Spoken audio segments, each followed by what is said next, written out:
$145. So I feel like we're doing very good. We're doing great. Considering this is our ridiculous. Wait. Oh shit!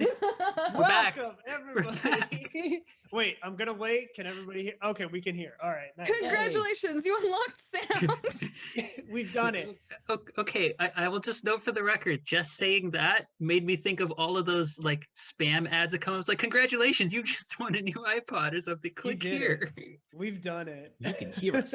You can hear us. Thank you, everybody, for donating $145 through technical difficulties to get us sound. I appreciate it thoroughly. Everybody, welcome to the All Nerds Here presents the Palentine's Day 12-hour stream, streamtacular, where you can donate. We'll be streaming all day with wonderful content, so that you can donate to races and help them. Oh my God. Yeah, I had all of this time to prepare and I'm still flustering. Okay. They are an incredible organization who helps with immigration and refugees down to the border. They provide legal services for over 4,000 detained children. We need to get those kids out of those cages.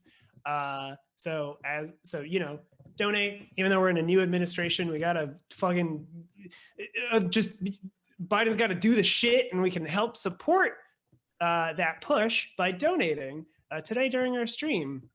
We also have a bunch of stream donation incentives. So like as we play our different games today, we will, as you donate, you can choose different rewards and it'll affect the games that we're playing.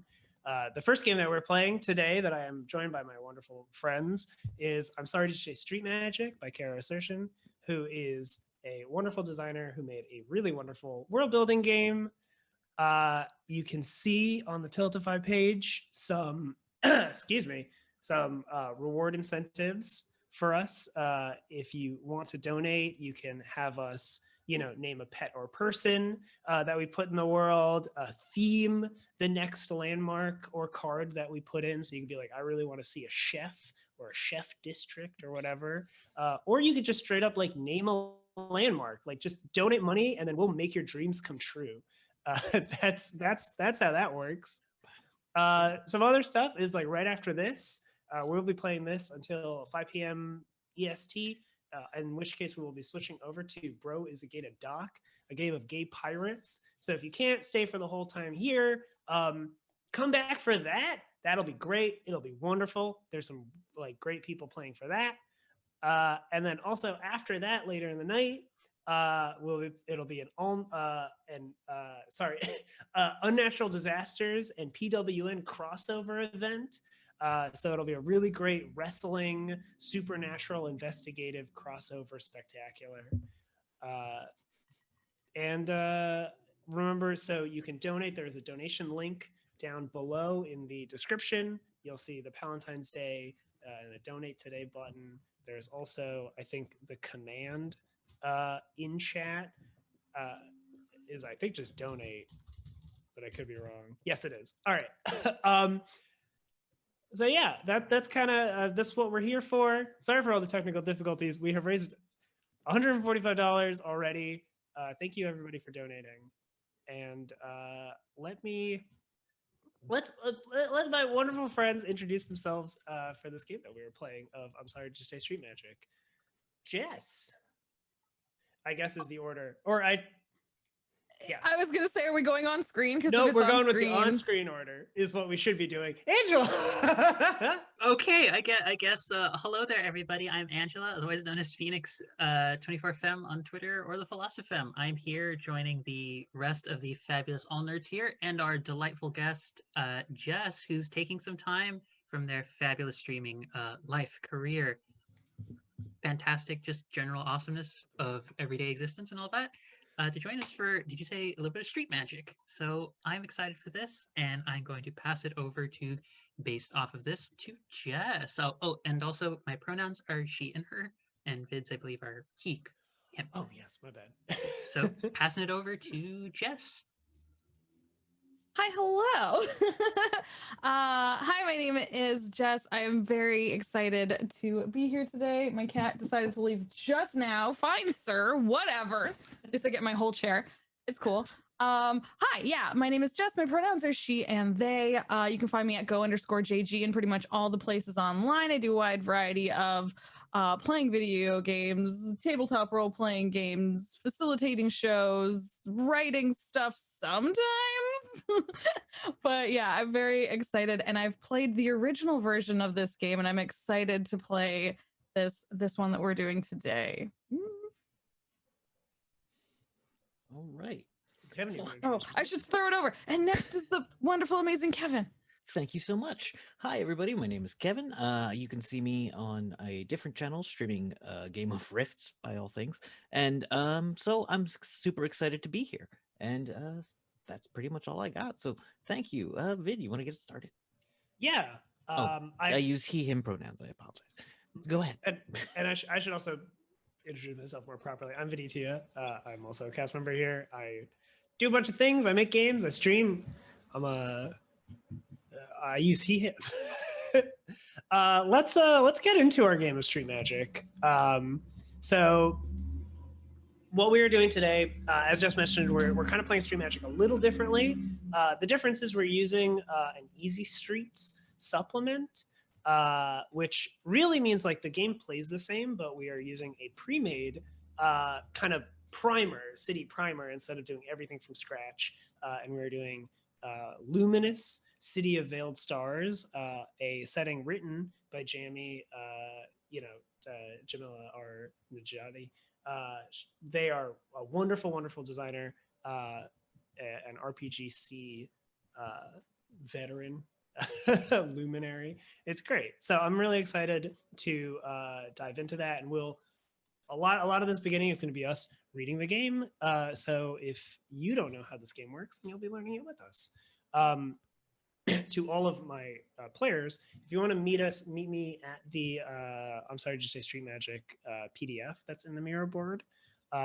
We'll quickly kind of burst through the introduction of the game, and we'll get us started. So Wait, I didn't know that we could see the document in the mirror board. Oh yeah, no, I have it open yeah. separately. That's I mean, whichever is convenient for you, if you have the PDF up or not. This is just so that everybody has it, and I can also show it to the audience. I'm trying to see where I would go see that, but I don't want to take the time to ask you, so I'm going to open my document, and it's fine. Yeah, no worries. It's page 9 of the book, page 11 of the PDF, I think is how it is. We're going to start on introducing the game. So I'll start reading it, because there is a section of this that I'll read out loud. I'm sorry, did you say Street Magic is a city building story game? We take turns exploring our city. By the end of the game, we will have created a place that none of us could have imagined alone. Excuse me. Our agenda as players is to create a vibrant and multifaceted city, to fill that city with life and personality, and to expand on each other's ideas together. Unlike many tabletop games, I'm sorry, did you say Street Magic is played without a game master or facilitator. The game goes back and forth between phases of independent and collaborative creation. At times, we will decide on certain aspects of the city as a group, but on your turn, each of us have complete control over what we add to the city. So we can flip on over to the next page. All these, by the way, if you're in the mirror with me, what you're looking at is independent to you, so you don't need to worry about flipping over and all that whatnot. So we'll talk about player safety real quick. So we'll have like a reading order. So I'll say Angela on page 10 or 12 of the PDF if you want to read the player safety and support section. Page 10 of the PDF, but page 12 in the mirror board. Mm-hmm. Okie doke. Player safety and support. Take turns reading the following section as a table. I'm sorry, did you say Street Magic is designed for light, breezy gameplay? However, much like exploring a city in real life, a game of Street Magic might lead us down strange paths, or in unexpected directions. Here are a few different safety tools we can use during the game to look out for each other. Any of us can use these tools at any time during play. Change or add to these tools as a table to suit your needs as you all see fit. Player safety is always more important than gameplay. Should I keep going for that page, or is that good? Jess, you want to read rest stops? Sure. And yes, perfect. Rest stops. To take a rest stop, everyone playing steps away from the table for a few minutes. We use this break to stretch, catch our breaths, and get some water or a snack if we need. We can also use it as a chance to talk about the game so far and the direction it's heading. Check in about taking a rest stop frequently, but at least once after each full round of play ends before the next begins. And we should definitely do that, especially while we're on stream. So we'll take breaks as we need. All right, holds. Rest stops are a great way to check in with your fellow players, but they can't always resolve issues that come up in the moment. Holds are a tool that work to address that concern. Anyone can call for a hold at any time to pause the fiction of the game. Calling a hold might look like placing an open hand or a fist in the middle of the table, sending a message that says hold to your group chat for an online game, or just saying hold out loud. You should all agree to the signal that works for your table. Use holds to ask clarifying questions, raise concerns, and check in before, during, and after potentially heavy moments. Nice. And then lines and veils. Anyone can call a hold at any time, but lines and veils mitigate the chance that we might need to call one. These tools help us set boundaries. Lines are subjects that we do not want to appear in the game at all, while veils are things that can appear in the game that we all agree not to discuss in extensive detail. It may help to write these topics down in 2 separate lists. If you can't think of any lines and veils at the point, don't worry. You can always bring them up later. And so we have, we have as a group put up lines and veils already. We've talked about it.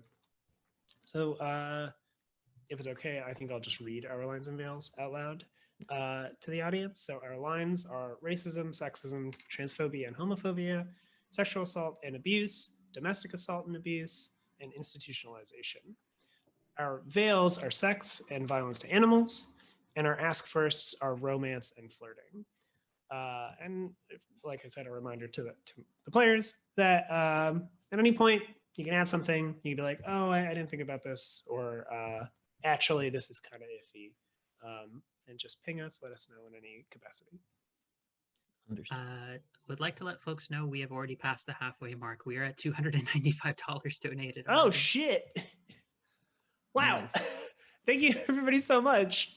I'm like, I'm almost worried. I'm like, wait, hold up. We haven't even started playing and we had to fulfill some stuff. We'll figure that out as folks get interested. We'll figure it out. I've already been called upon to have to sing something, so I already have an idea for that. So yeah. Hell yeah. All right, so we're gonna step away from the book for a hot second because the next thing is setting tone. But by using an easy street, the tone has already been set for this city that we're going into, and I will read that out loud in a second. So we can move on over to Luminous, the city of veiled stars. If we see here, where I'm at. I don't know if you go. I think everybody in chat can see it. Yes. So our tones for Luminous are lonely, dream-riddled, and shifting. Tones are like adjectives or kind of very descriptive words that get us all on the same page as to like, what is the vibe of our city? And what we're going to do next is laying foundation. But what we should first do is introduce the easy street that we will be building in for everybody. So I'll start by, there's 4 little paragraphs. So why don't we all just take a turn reading one of them? So we'll just go in our order. And I'll start introducing this really cool setting that Jamie has made. Luminous wasn't a city at first. It was a graveyard. For every being who gave up on returning home, for every wish granted, for every spell burned, a star would fall from the sky. No matter how long it would take, each star would eventually crash down onto Luminous. Alrighty, suppose that means it's my turn. Mm-hmm. Pidoke. Crash down onto Luminous. No one remembers which dead star first shed its skin.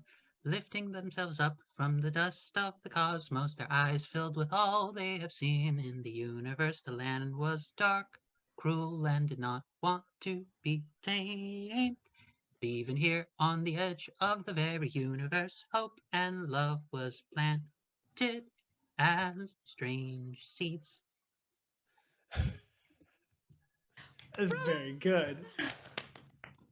They asked, I'll do that one for free.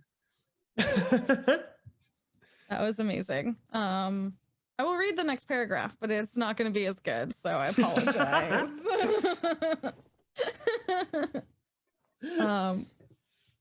It's okay because the words are amazing, so it's fine. I can't do too bad. The fallen stars take on forms they remember seeing.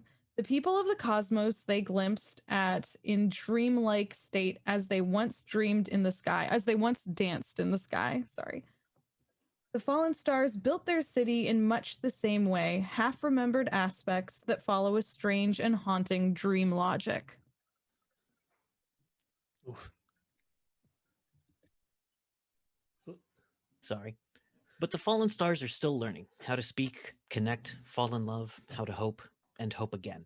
How to dream their own dreams, to wish their own wishes. Damn. So Luminous, our city, is going to be all about, these, this like kind of hauntingly liminal, like city of star people and really cool, different. I don't even know. It's just like I'm trying to think of words, but they're all so good. So next thing that we're going to read is questions to explore during play. So we don't need to answer these questions. They're just things to kind of get us to think about, like as we create stuff in this world, try and like answer these questions through play, not like just directly and the stuff that you make. So how do the Starfolk, I'll just read all of them because they're pretty small. How do the Starfolk communicate without words? How do Starfolk embrace their transience? What does it mean to live a life made from unreliable memories? And how have the Starfolk rewritten their destiny? And then we have some sample compasses, which I can get into a little later. But basically, these are just like focal points for play. So like if we're ever kind of unsure about where to go, we can go to one of these things. So like things that Jamie would like us to focus on basically in our world are half dreams, half wishes, and half moments, the black hole and its hunger, the evolution of Starfolk, myths and maps, oracles and prophecies, and a star is chosen. Dang. This is the city. We, however, will make it our own. This is our world to mess with and to have fun in. So let's continue on with the kind of preparation phase. And what we're going to do now is laying foundation. If you want to see what that is, on laying foundation is Page 14. Page 14. Basically, the way that laying foundation works is, and this is where we're going to get into the nitty gritty of how to play Street Magic. Luckily, again, there are still some kind of primers to help us with setting the stage. But basically, laying the foundation actually on our cheat sheet has a good kind of a condensed version of it. Every player adds one card to the table, either a neighborhood or a landmark. There's no compass during the foundation round. We're just gonna lay the seeds of our city, and a lot of these cards we can pull from are these 5 down on the bottom. Our Street Magic map is built up of neighborhoods, landmarks, and residents. Residents we'll get to later. We don't add them in laying the foundation stage. Neighborhoods are like broad areas which kind of how they're like districts, or well, neighborhood is a great word for it, right? They are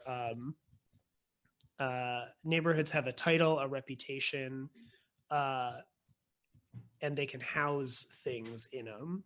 Landmarks are like specific places within neighborhoods, basically. So they're like, you know, a neighborhood could be the shopping district, and then a landmark could be the like mom and pop cafe that's like, you know, going around. And then a resident could be the mom and or pop of that place, or a regular.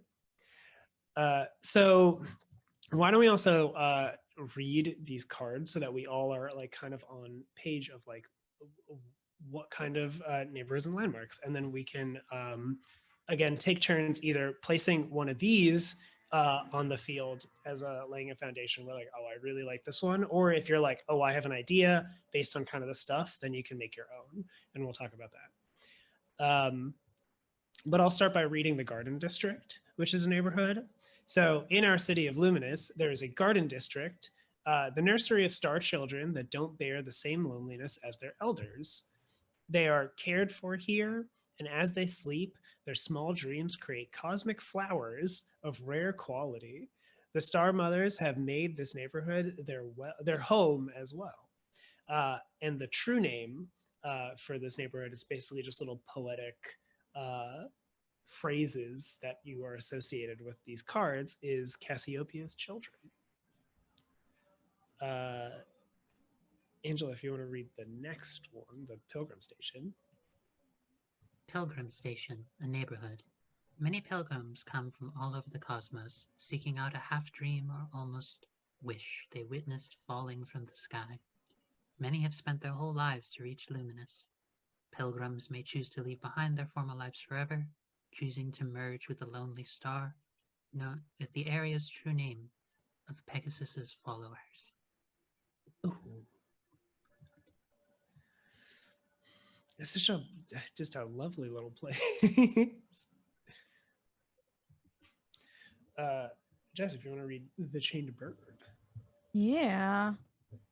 The Chained Bird.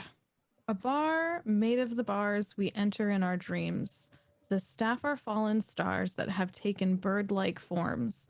Every drink reminds one of an open sky, a call to travel, an endless journey. Cages decorate the bar, each holding a wish. Freedom, flight, escape of some kind. Birdsong and sighs echo against the wall. And the true name is Cygnus's Cage. I don't know if I pronounced that correctly. I'm not going to lie. Yeah, I'm not sure either, honestly. I'm going to Cygnus? pretend to Sounds say it right, yeah. confidently. It is what it Cygnus's is. Cage. You said it so confidently. I was like, that's how you say it. Huh? I was. Jess That's knows. called roleplay, baby. Kai That's acting. Kignosus. Yeah. Is it? Is that what it is? No, it is. No, it's Cygnus. You're right. It's Cygnus. Thank Want it you. to be now. Would you like me to do the weaponsmith? Yes, please. All right. When all 8 moons are dark in the night sky, this mysterious forge appears. Rumors say that if one can offer the right wish for barter, Sagittarius themselves will appear and create a star weapon bearing your true name. What a true name is for, no one will say. Ooh. Sagittarius's reach. And that was a landmark. So, like, as you can see, it's a little bit more focused than the other ones. Damn, the weaponsmith is really cool. And then the final one is Starfall Beach, another landmark. When stars fall here, they take longer to rise from the depths and take on even stranger forms than most. They are made of the dreams of every ocean in the cosmos, and an ocean's dream is always a difficult one to bear. Starfolk keep to themselves and rarely seek company, and the true name is Pisces Grasp. Damn. So I definitely now have like a kind of a good idea of like the kind of stuff that is in this city, right? We got star folk that are kind of all over the place in terms of like what they look like and what their culture is, and there's kind of really lovely things that are all kind of phantasmal and cosmic. Yeah, I like the idea that it's a mix of dreams and memories, but also like because it said Sagittarius themselves can appear. So like almost like the constellations are like, I don't know if they're like celebrities, but they're like known people. You know what I mean? Like, Oh, I love that. Yeah. dude, it's the Gemini twins, yo! Like, I love that. Yeah. That's really, really good. no, I I don't want to. No, I don't want to because it's mostly so dreamy and like ethereal and stuff like that. So I don't want to love like that, add though. too much silliness like right on. But I I think love that. yeah. I Mhm. I actually have a thought for that might work with that though. Hell yeah. I mean, so like The- let's. Oh, sorry. No, no worries, no worries. The thought actually that would work so that it could potentially be silly, but it still fits the overall theme of like shifting is that, Jess, what if everyone half remembers the constellation in a different way? ooh, yeah, Because that's the whole idea is that like so much of these of these stars are like they're like reaching out trying to grasp at things that they don't fully remember. So Yeah. what if celebrity is one of those things where like, oh my god, it's Sagittarius. Oh, I didn't know they were a blonde. I see a redhead. I see someone yeah, Oh who's yeah. decked out in just very Yeah. muscular. It's like, yeah. I just see a very short person. I definitely get that too, and I love that the idea that everyone kind of like both in terms of like nothing is fully formed.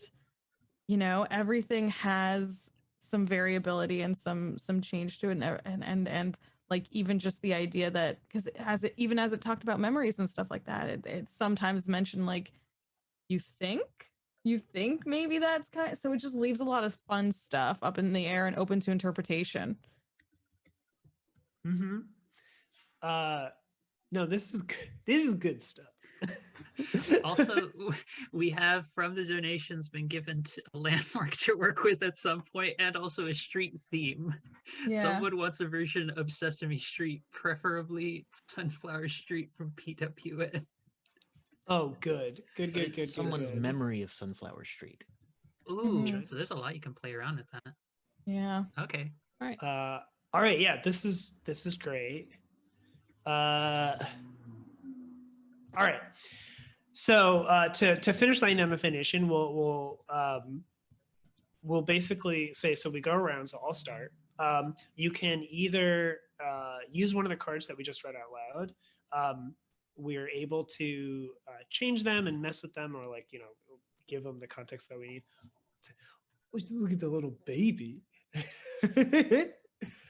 Oh, well, I can't pay attention now. So we can choose one of the cards that we want to put in, or if you're like, I love what's there, but I have a cool idea, then you can put in either a neighborhood and a landmark, and I can walk you through what it means to actually create one of them. It's very simple. But I'll start, and I really want to have, which one was it? The chained bird, a bar made of the bars we enter in our dreams. The staff are fallen stars that have taken bird-like forms.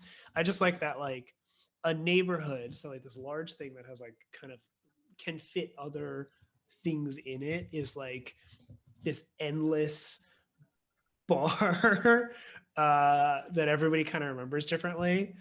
Man, we're gonna talk about dreams a lot. I can't wait to put in a high school that is 10 times larger than it should be, but is very familiar because that I constantly go back to there as a dream. It's a weird dream space I keep going back to. How dare you? That is my dream you're talking about.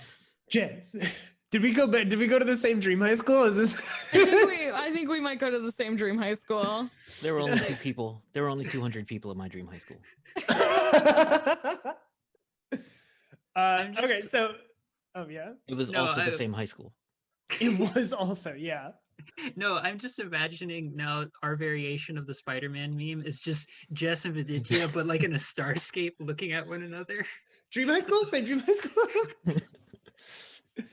There it is. Okay, so yeah, so I'm gonna put in the chained bird, and as a neighborhood. if we want, we can use all of these cards, but there's only 4 of us, and I want to make sure that like everybody gets to pick the one that they want. And then if we can talk about if we want to drop in the other one before we actually get started round 1, where we start creating our own stuff. But Angela, you want to pick one and kind of reiterate why you want to put it in the game? Yeah. I'm leaning towards.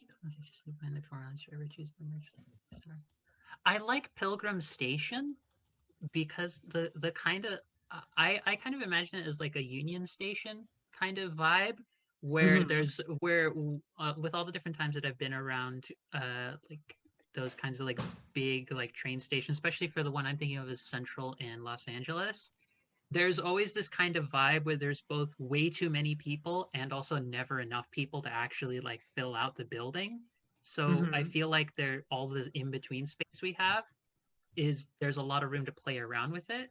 But also I kind of like, based off of something that Vid said before we got on, the idea of like buskers potentially being there at the station, like outside, like some folks who are potentially really good. Like greeting, like one of the first things you hear is like, I remember, was it like Axl Rose from Guns N' Roses said when he got off a bus to get to LA, the first thing someone told him was like, you're gonna die here, which is a terrifying thing, but our version of it could just be, hi, welcome, the bar's over there, there's nice things over there.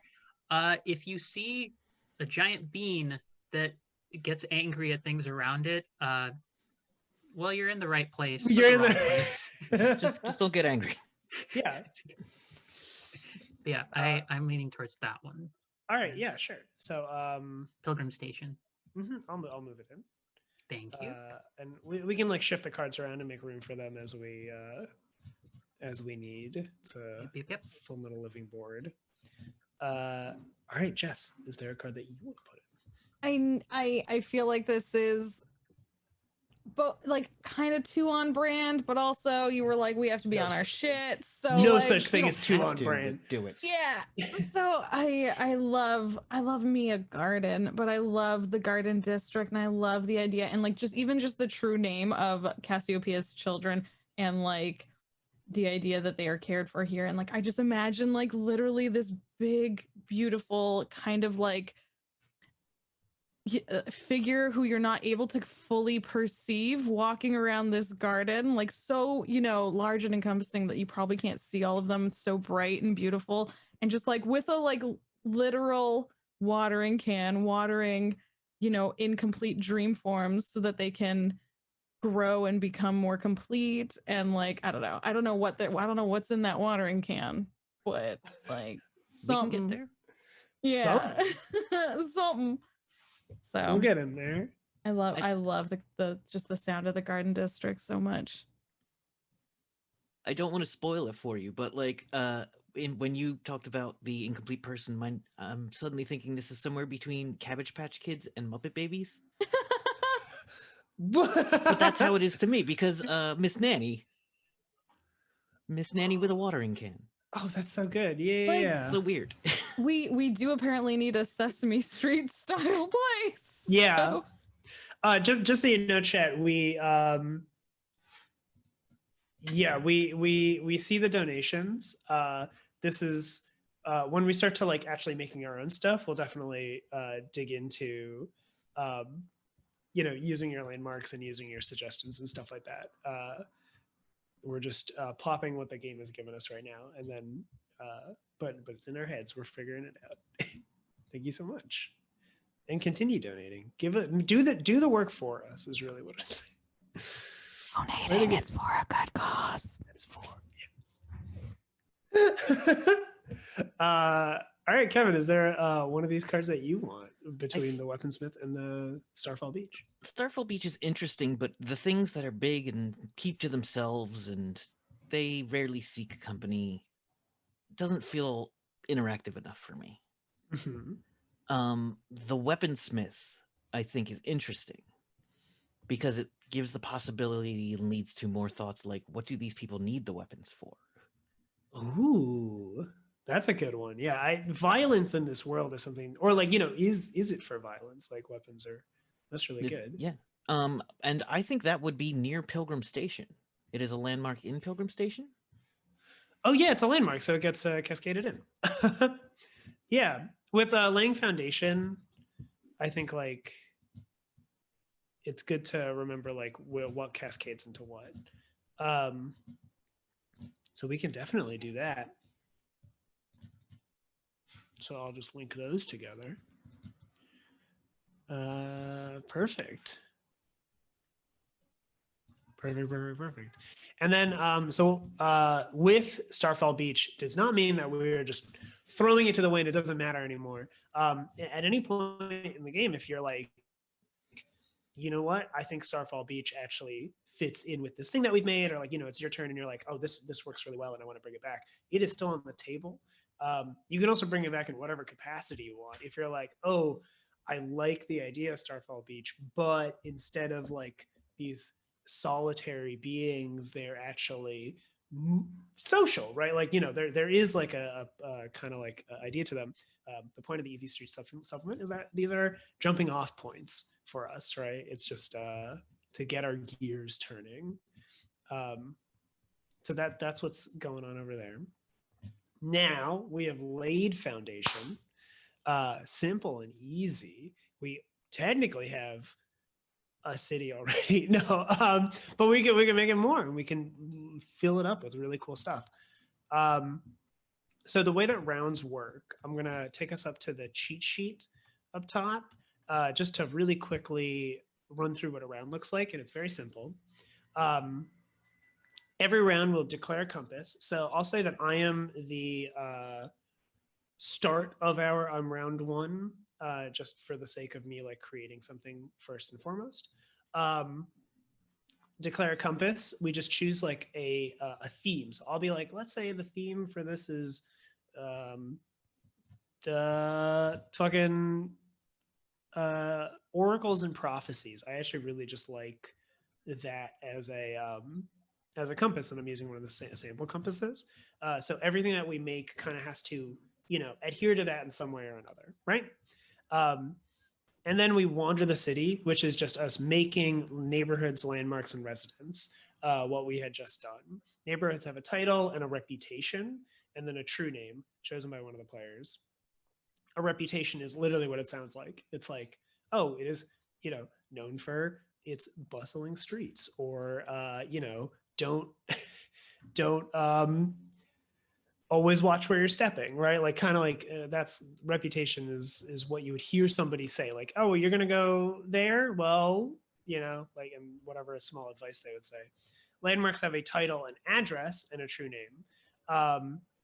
The address is can be literal, like if you want, you can literally say it is 123 street, or it could be like, you know, in the hearts of all citizens, or right around the block. You know what I mean? Street Magic is a game where you just get poetic, have fun with it. None of it, like, let yourself go off, be on your bullshit. And then residents have a title and pronouns and a true name created communally.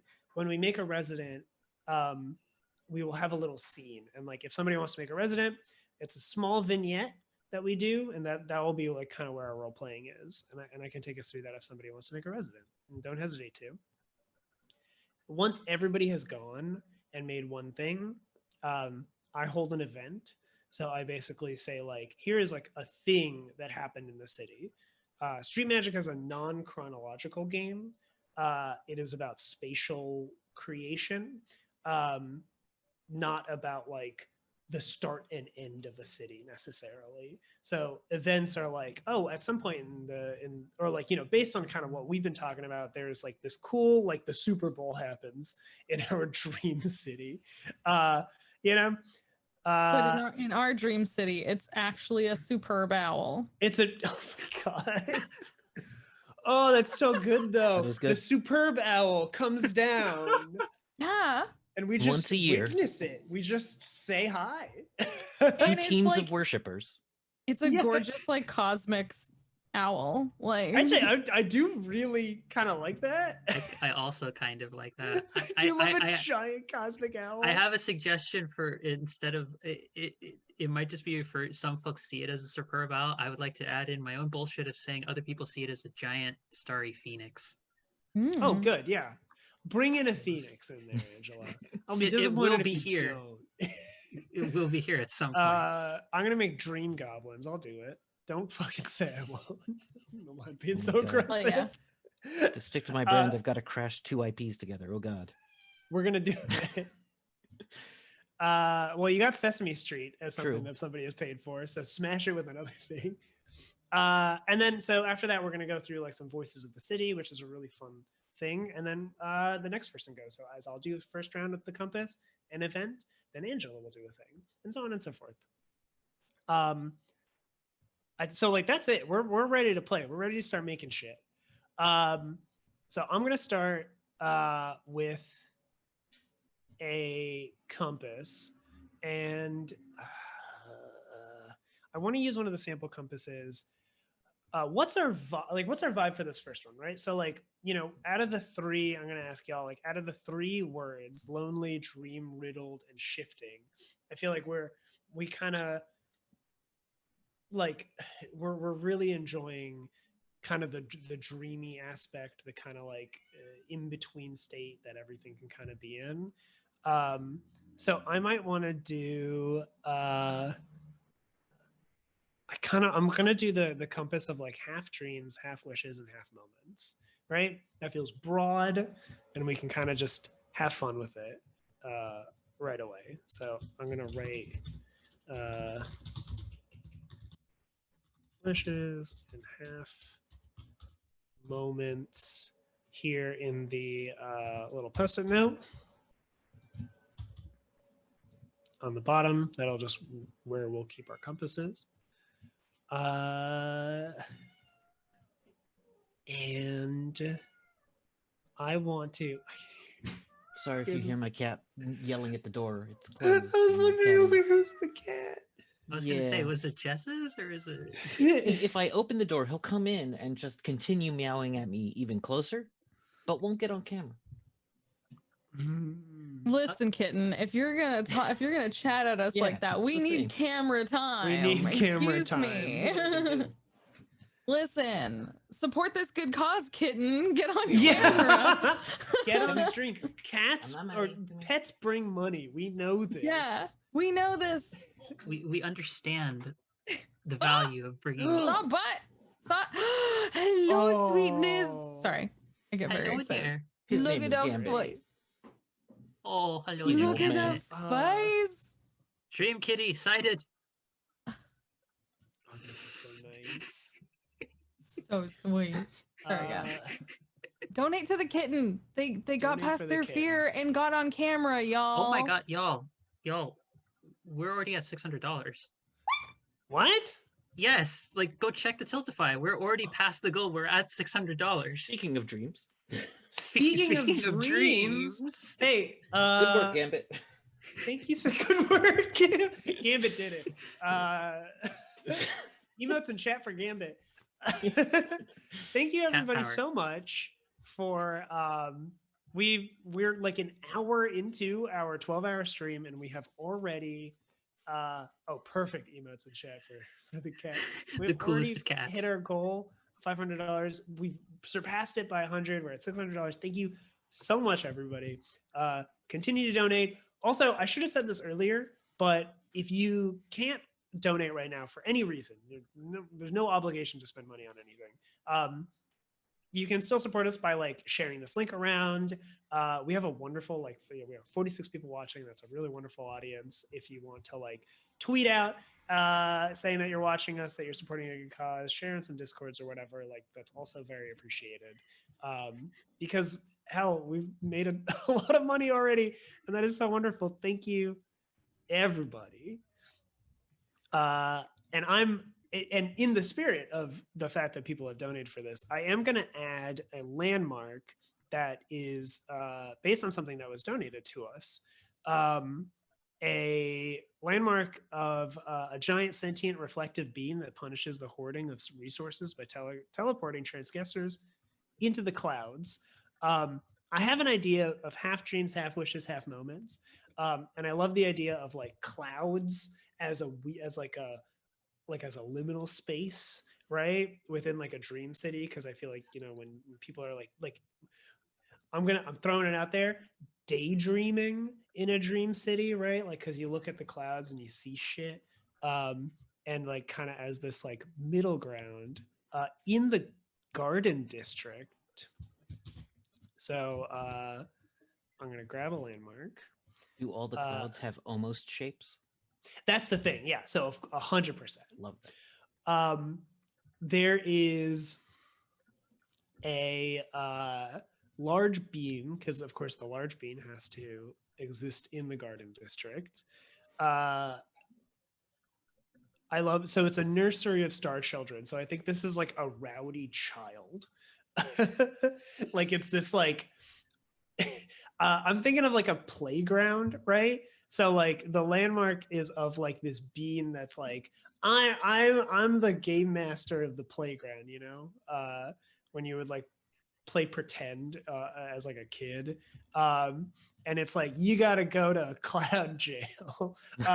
Sorry, not, but like, you know, it's like, we're gonna move us. Like, it's like going to timeout essentially. Yeah, like timeout and stuff like that. The angry bean is base.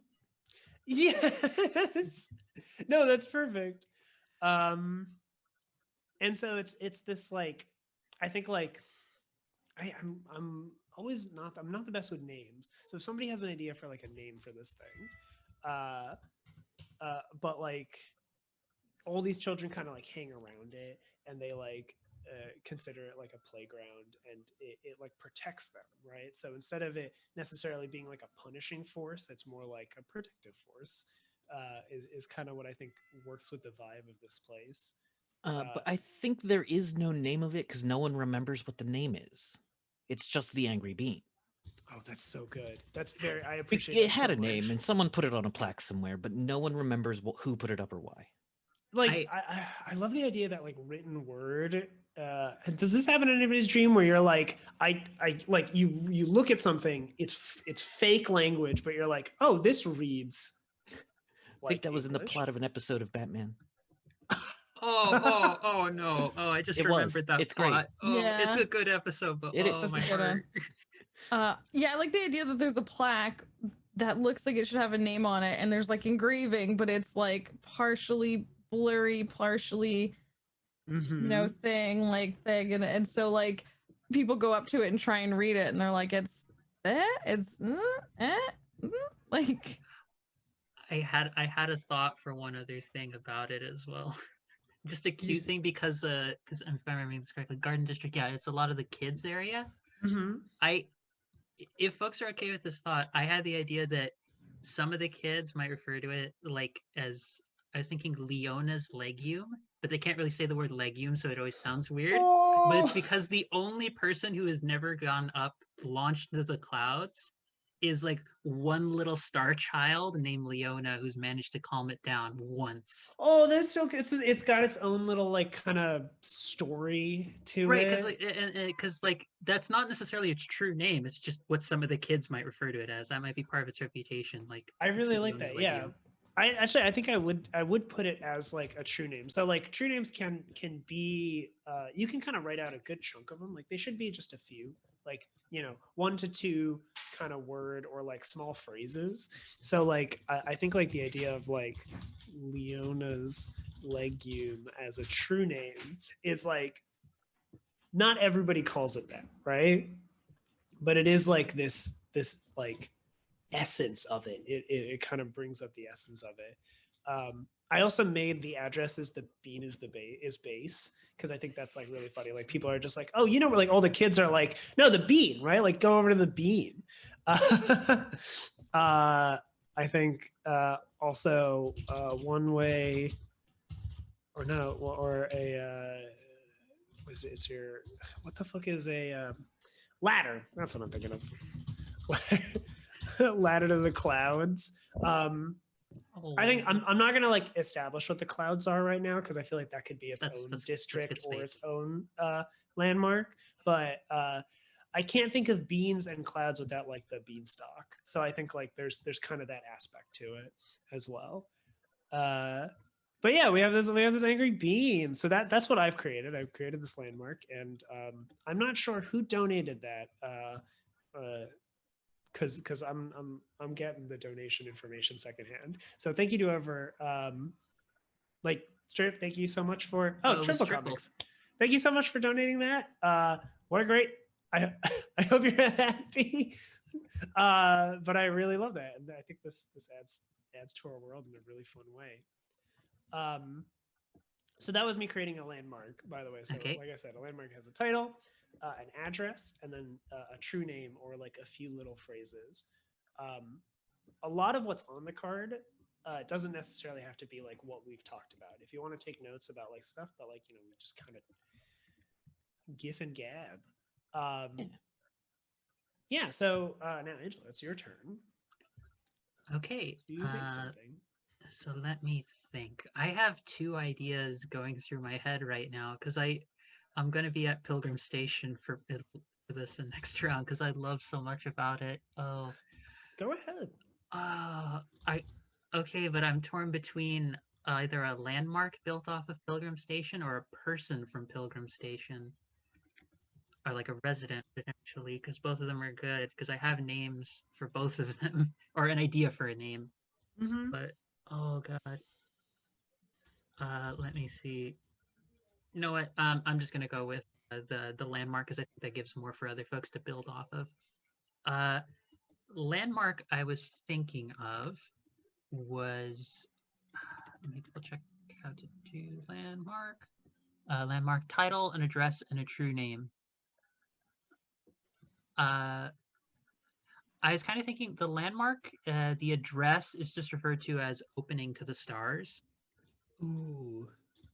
And the reason for that is because I kind of like to think while the place is kind of lonely in terms of what folks might find, I like the idea of there is, if we're running as one possibility for the Union Station kind of vibe of like a turn, like maybe a turnstile, but it's a turnstile of fate. So it's like that gives portents for people. Oh, No one ever knows. The full thing will never happen because it's always incomplete, but it's like this little like turnstile that like someone goes in and like, how you like, if you're going like on a subway train or something, you got to put in your ticket and then like it gets through, you put the pass. I'm imagining just everyone who leaves from the station going into the city, no matter if it's their first time, but especially if it's their first time, they just get like a little like tiny bit of like star cloud that emerges and makes a little script on it in a way they can read it that just reads like a little like portent of fate of just like something does it show up like kind of on your card, or is it like as you break through? I don't know. I feel like, is it a little slip of paper like from the movie Big? Yes. Actually, yes. I want that. Where you put your card in and then there's a little receipt, and the receipt is it's like a little fragment or token of fate. Or it's just like, here's a thing about that could happen while you're here. You never know what's going to happen with it fully. No one ever knows what's going to be the full thing that happens. But it's just like, I would say though, it's always a good thing. One never knows what the good thing is going to be though. I feel like that might be a way of like not introducing too much like grim stuff into it. Because I feel like dreamy could go bad, but I would like more of a like a just drifting off into space kind of vibe. So like turnstile of fate is my shorthand description of it. I love it. I'm into it. So if you want to write this out. Someone's asking how cryptic is it? Oh, that's a good question. Oh, it's absolutely cryptic. Cryptid or cryptic? Cryptic. It doesn't come printed on a chupacabra. Okie dokes. Let me see if I can add that in. So here, I copied a little landmark thing. If you just double click into it, it should just type out like normal, and it auto formats. So okay, I will put just in parentheses turnstile of fate. That's my like general like address. Like that's the address for it. does it have a name?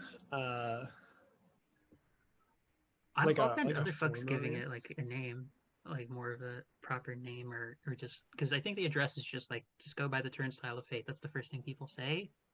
Oh yeah, Like, no, I love that. I don't know. I don't know what the title or true name would be though. I feel like that one I need more input. Well, like from what you were saying, like I think what is it like like prophecy, you know, is like a or something like that. So I should read this out part out loud. I I think should I've have done got it. one. The Cassandra Gates. Oh, what's the significance of Cassandra? Is that She also was another? she was a seer who no one ever believed. Oh fuck! Sold to Myers for best input. How dare you? That is so good. That is so good. How dare you have creative ideas, Kevin? That is the most amazing. Ugh. Ugh, I can't even handle it. It's so good. I'm really glad. I don't have that knowledge just in my head, so that's perfect. I love that. Once that was explained, yes, Cassandra's Gates. That's, oh my god. Let me go add that in right now. Is that a true name, or is that like the actual name of it? Like, is that what people? Is that like what the plaque says, or what, you know what I mean? Or is that a true name? It could be both. I think like it works as either or, so that isn't a to push you. I think it works for a true name. Yeah. I like Cassandra's Gate. Yeah, there we go. Cassandra's Gate. Really quickly, I think I'll read the section on true name because I think the concept of it could be a little esoteric, but like for a neighborhood, at least, it's every neighborhood has a magic all its own. To confer a true name, come up with 2 or 3 descriptive sensory images that paint a clear picture of the neighborhood in your mind. Write these at the bottom of the card. True names can be tactile details of the space, but they can just as easily be metaphorical or symbolic abstractions intended to elicit an idea or personality more than a literal representation. So Cassandra's Gate is like great because Cassandra's Gate's perfect in that case. But then you could also do like, you know, a true name for this place could be the clinking of the turnstile is like very descriptive of the world, of that landmark, right? I like that. Right. So that's a, if you want to read that, that's on page 23 of the book, 25 of the PDF. And then also the subnote is think poetically and play to the senses when coming up with true names. Dizzying mirror glass windows, cobblestone boulevards, a funicular railway, sidewalk patios, burnt coffee, painted fingers, a forever sunset, hushed secrets, an abandoned dream. Any of these would be facets of a true name. Okay, flexing the poet in me. Yeah, go again. Go off. That is my motto for this game. The motto for this game is go off. Mm-hmm. Yeah, I think that covers almost everything in that case. So we have Sick. So landmark, its address is just it's the turnstile of fate. It's known as Cassandra's Gate. Its true name is Cassandra's Gate. And I guess is there a need for the title in that case? Because I guess we have more, the title might be the turnstile of fate, but the address is just, don't overthink it. Yeah, I was just gonna say gives you good luck, spot with good luck. Yeah, like that could be it. I think this is fine. I think like the address and the name kind of go hand in hand. Again, like the address is another time to be poetic if you want, right? Yeah. All right. So before we, sorry, Angela, did you want to add something? No, I just realized I know what I will add for like a little mid description to this, which is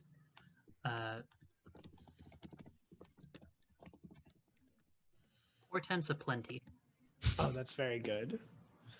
I like that a lot. Just folks just go by. It's like, what is it? It's just, it's just a portable fate. Just go grab it. Head into town. Just go grab it. Yeah. Just get your coffee. Get your star coffee. Get your star egg, bacon, and cheese. Go get your bit of fate, and then just head out. Just head out, or like you get your fate as you head out, right? Because you kind of go in and out of it. I love that. I love that a lot. Okay, I think that covers me. Mm-hmm. And did we have a little break? Yeah, I forgot to ask my players before we started this round after doing the laying foundations if we want to take like a quick 5-minute break, 5-10 minutes. So, but we've done 2 rounds, so we'll do 2 more rounds after we get back, and we'll start with Jess. So, Rue, our producer, will have to take us off the air.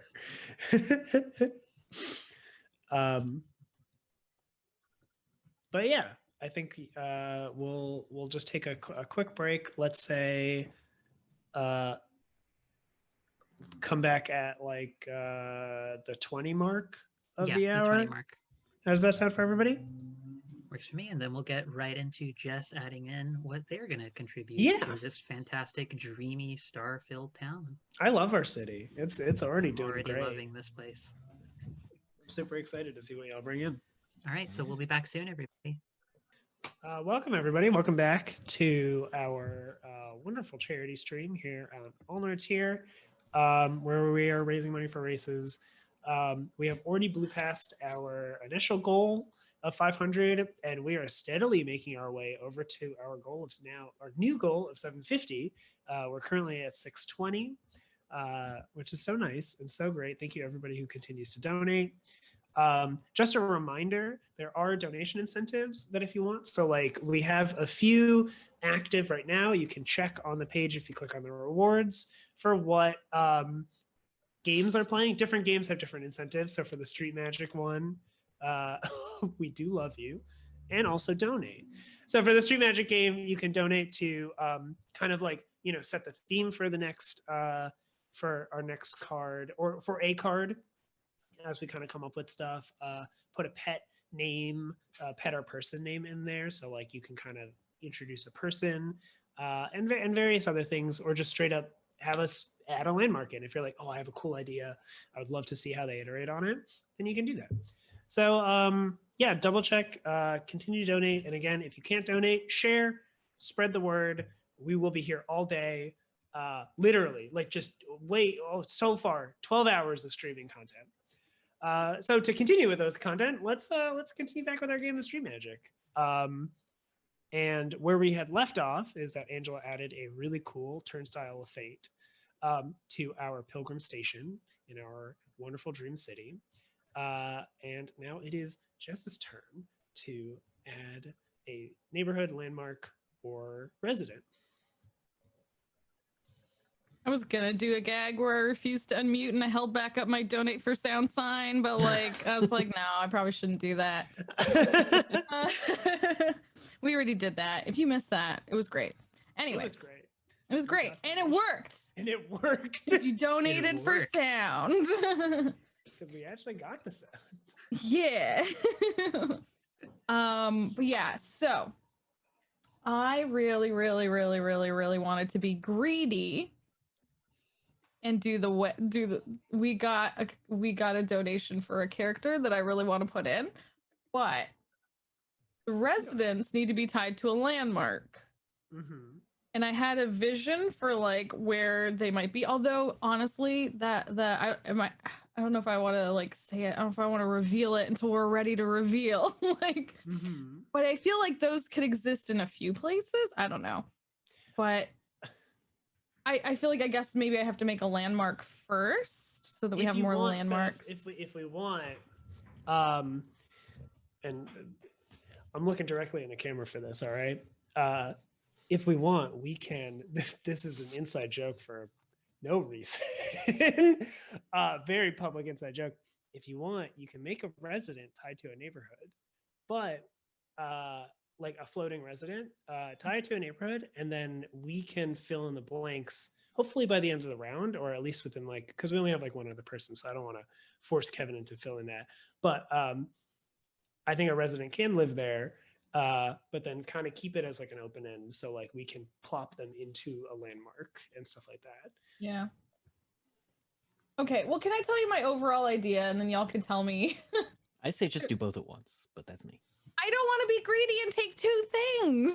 Do it. Well, No, you I got to be feel bad careful. The about angry that. I beam would will send feel- you to the clouds if you're too It greedy. will send you to the clouds. Yeah, talk it actually. Well, like we can still just talk it through, and then we can see like, Yeah. oh, let's do the landmark first because it can lead to other things, and then you can bring in the resident later, or like, like the landmark can be added in later, and this resident can just exist, right? So We can also choose to ignore Kevin in the chat saying we're breaking rules on stream. You know what? You don't tell me what to do, Kevin. To you, Kevin. Those angry faces in the chat are for you, Kevin. I'm breaking the rules in this. Not game. you, Kevin, Kevin. who You're isn't nice, me. Kevin. You're Well, not. thank You're you. nice, Kevin. Yeah, That's a sorry. good one.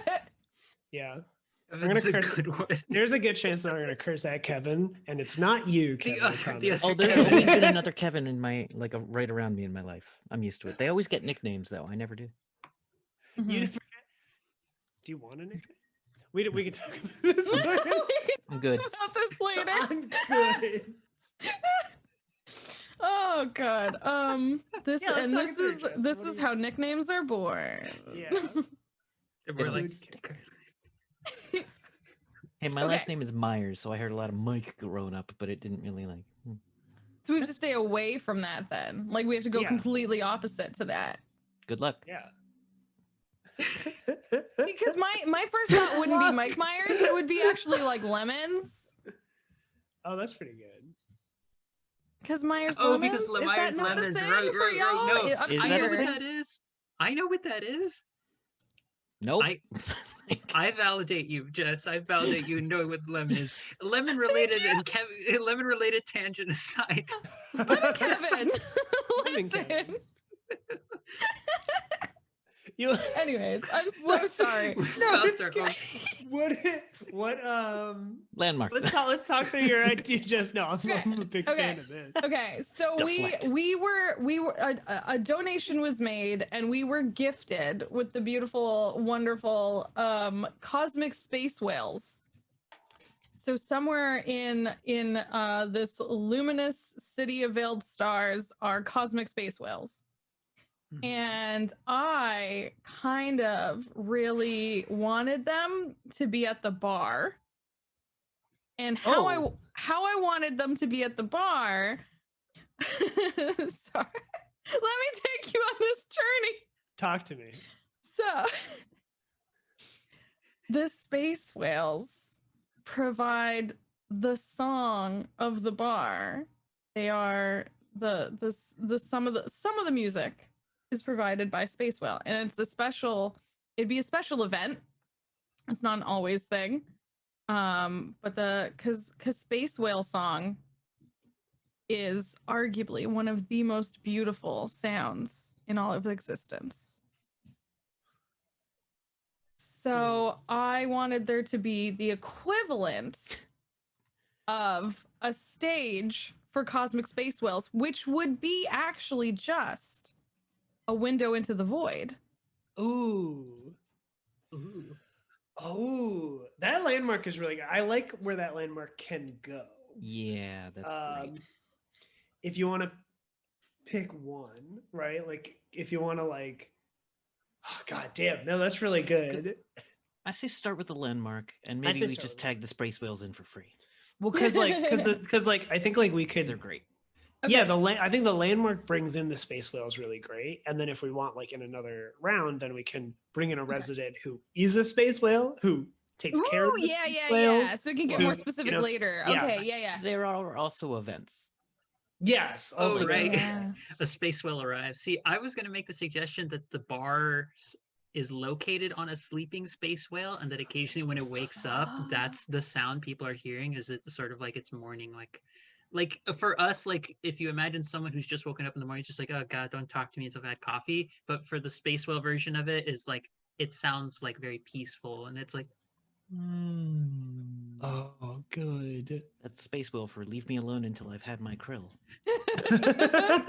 space krill, space krill. Space krill.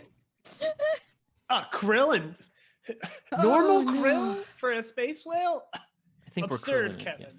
Space krill. Yeah, I love that. So Jess, I think like creating a landmark would probably be the way to go, and then we can get more specific. Okay, so and then coming up with a name. or a window sound stage to the void. I was mean, that- thinking Cacophony's window, Good. Ooh, Yeah. I like that. Yes, yes. You nailed something it. like that. If anyone has Nailed something it. better, No. Wailed I'm it. open. You wailed it. You wailed it. Yes. All right, well, I Thank gotta go. you. Solely to see We've what Kevin's peaked. response would be. Okay, landmark address. Ah. I don't even know how to spell cacophony. The best you can, because how would you spell it in dreaming? That's how. Well, like if we know it's so okay. Wait. So again, like, is Cacophony's window the name of the landmark, or is Or is that the address? true name? Yeah. Oh, I don't know. Yeah, what's So the... like so the name of it Oh, is no. like, think about it like, what do people call it, right? So it's like, oh, like I want to get to Cacophony's window. Like, what are the directions to Cacophony's window? And then like the address would be like, oh, it's, you know, it's across from the, like, from the mahogany bar, right? Or something, you know what I mean? Like that's kind of the syntax for this is like, what do people call it? Where is it? Like if you were to ask somebody on the street, how do I get there? Kind of what would they tell you?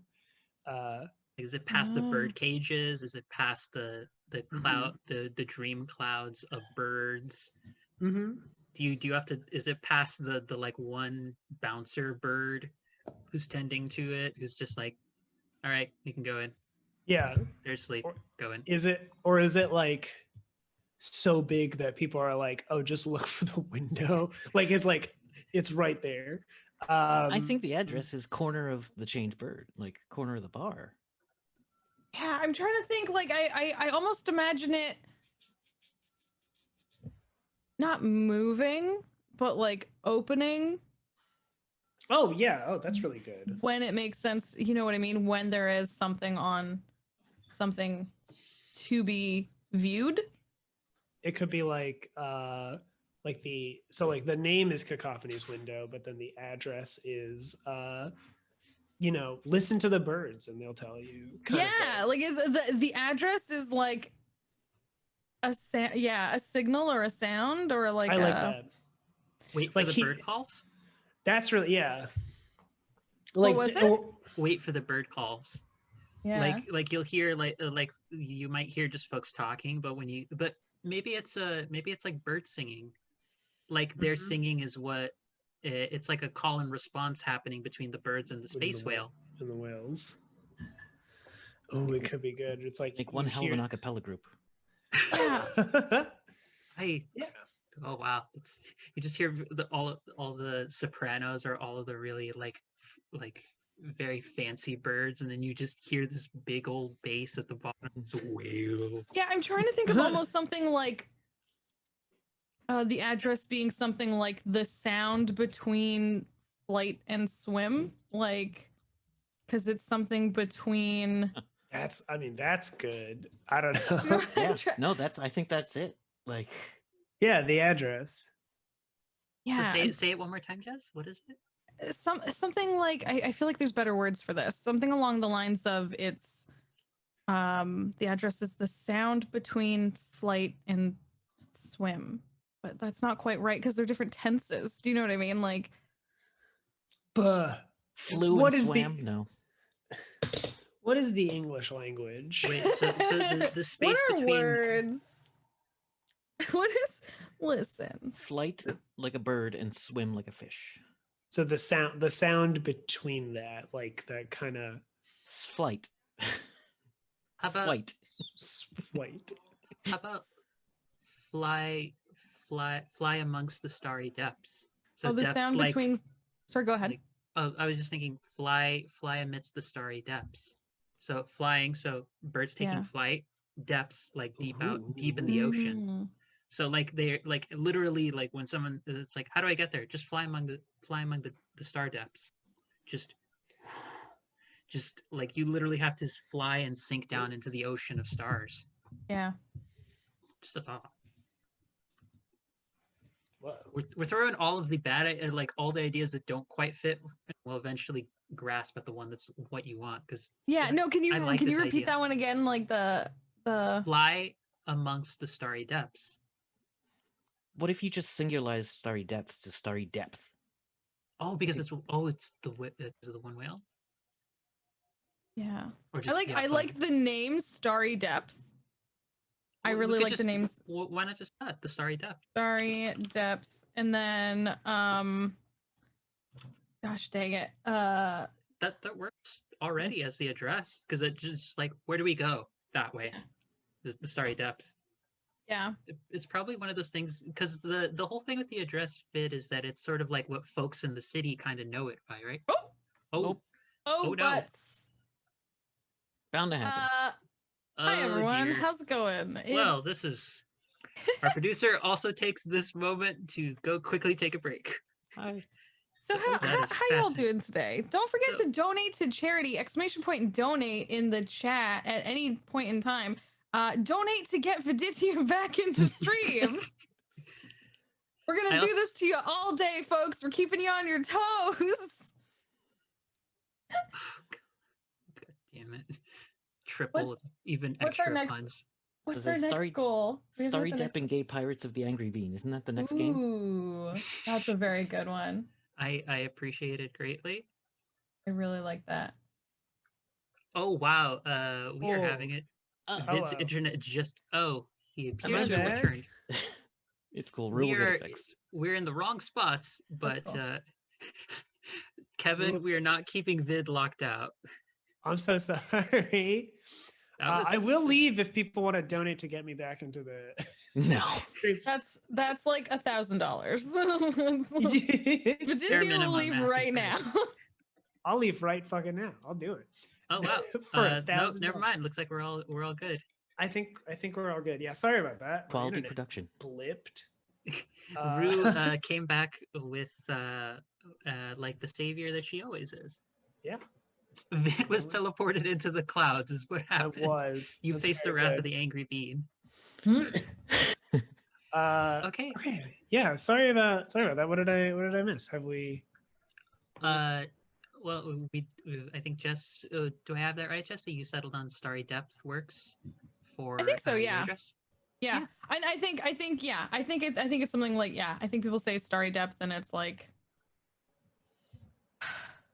yeah, forget it. That's good. I'm like, No, I you're keep good. fiddling Well, with and it then- in my brain where I'm like travel between swim and soar. Like Mhm. I mean, you could do that like for a true name too, if you want to kind of put that as like, if you still want that on the card, like for sure you Yes. could put that as a true name, have that there, and Yeah, like, or that just could be part of the description is the space between swimming and soaring. okay. It's both metaphorical, as in it's the space between those two verbs, and also literally you're in space. Like Mhm. go to the actual literal space that is between the swimming part and the flying part. Okay, cool. I made now the rating is so tiny. I'm so sorry. Just make the box bigger. Okay. And then I will make one of these cool little I appreciate the points? way you Nope. think, Kevin. It's just like it's not working. It's like change the guidelines. Yeah. Why fit the box when you could just change the box to fit you? Wee. How did you make your nice straight line? I can do I it. think it's a Don't different worry tool. about it. I got it. No. I got it. You did it. All right. Straight wanna lines are add- for other cities. That's true. Actually, no. I mean, technically, all of these should be wavy as all fuck. Yeah, I was liking my wavy line. That's cool. That's cool. That's cool. Just There. I'm just imagining it like the You're just the making s- a bunch of. Listen, I'm having fun. Yeah, who am I to How stop you? I'm dare sorry, you. Jess. Yeah, Don't wow. spoil my fun. I have become okay? the villain of this stream. I Right. love this place though. I'm also loving this place. So does that fill up everything that Jess needed for their turn? Yeah, Yes. I got it. Yeah. I think right. So I think that moves us over in that case to Kevin. Yeah. I have a neighborhood. And I've been thinking about this probably longer than I should. But Go No ahead. such thing. it is going to be named Hollyway Lane. Okay. Let me figure out how to create a box. Here you go. I'll drop one down here for you. This just the red post-it note Gotcha. will be a neighborhood. Neighborhood. Ugh. Hollyway Lane.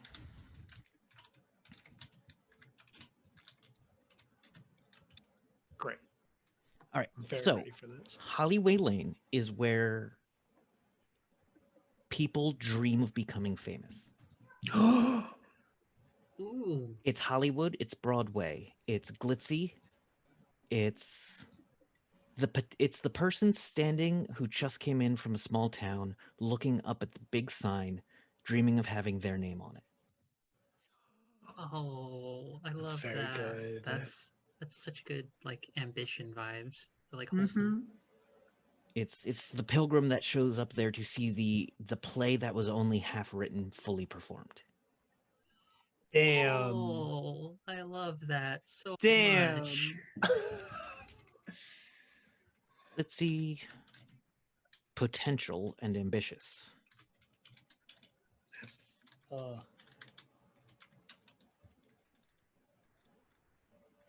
I love that so much. There's so But many it people. could also who be a fit there. place of nightmares because have you ever sat through a one-man show? I have not. I have not either. Clearly. I have. Oh no. Yeah. No, I'll love to come to your one-man show. What, it costs $10? Oh boy. I love college improv. But it's a place where people go and show up, and I don't know if they ever succeed. I don't know that anyone ever gets on the stages. People waiting for tickets to plays that they like, you know, the line outside of the people who are trying to get in the raffle for Hamilton. Mm-hmm. It's that dream. So it's like kind of playing on lonely as Lonely, as like yeah. a touchdown. Yeah. I like that. Glitzy, lonely, and ambitious. I like that. And Is it's this dream. There we go. A true name of it.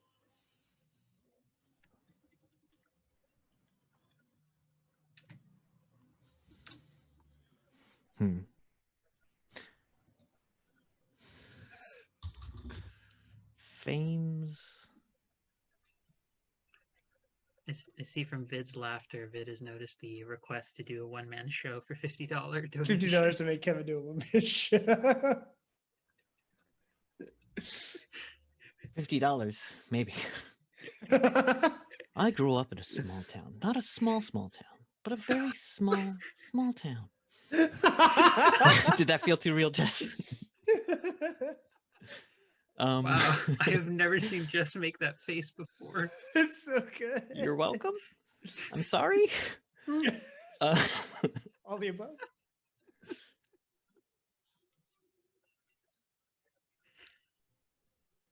What is it?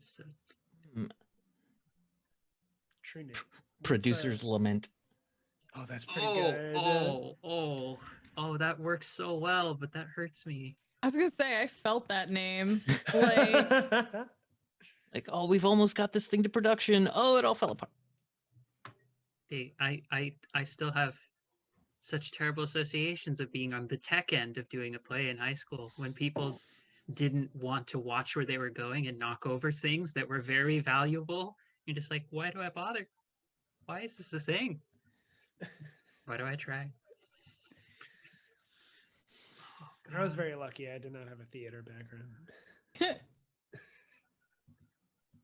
Just need to italicize this for my own brain. I don't know how to do that here. italicize inside of a The note boxes? card. Oh, Yeah, there's probably a way. there's probably a way. If I'm you not gonna find find tell it, me. so I'm allowing myself to not do it.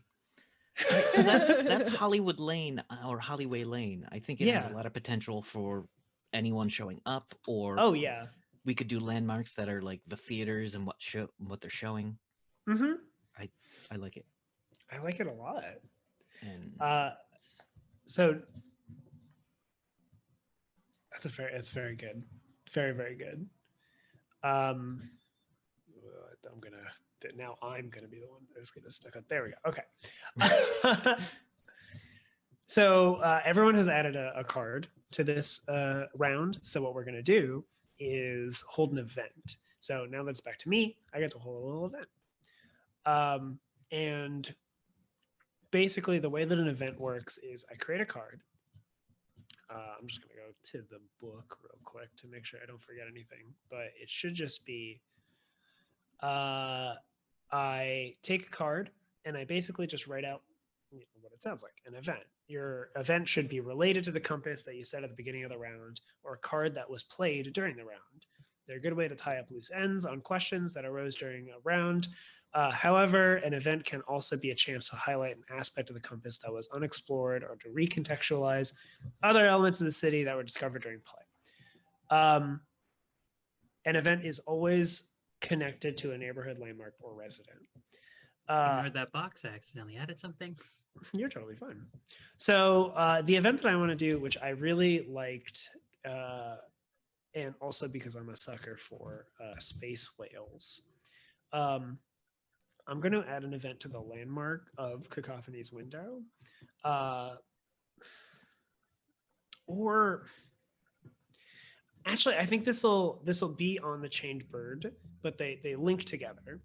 I'm basically just doing what Angela said, where it's like the whale wakes up, like a whale shows up, and it kind of like wakes up. I think like when you look outside the window, you do like the visual that I was thinking of when you were kind of describing it, Jess, was like you don't know what's whale and what's void, if you know what I mean. Like they're all just kind of sleeping. So good, I thought you were gonna say you don't know what's what, but you said you don't know what's whale, and that's way better. You don't know what's whale. Well, you don't know what's whale. You don't know. So like you don't know what's whale and what's void. Like I think like they're like the whale, space whale anatomy is very similar to like just starry nights and whatever. So like you're kind of just like looking outside, and then like a whale opens its eye, and you're like, oh shit, that one woke up. So I think like that is an event that that Luminous kind of celebrates. I'm going to say this is like a celebratory event. So a space whale wakes up.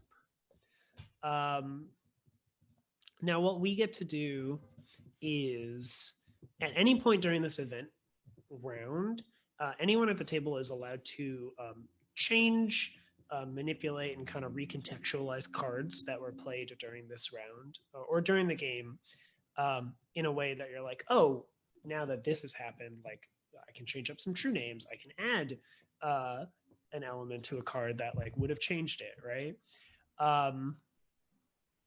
And I think I'm gonna add to the Chained Bird. Every drink a call to travel, an endless journey, cages decorated. Oh yeah. Where is how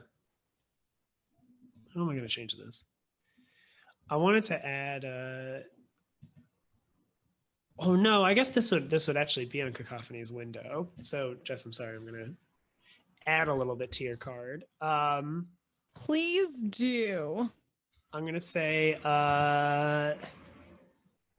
just what is it? I'm trying to think of my words. A raucous.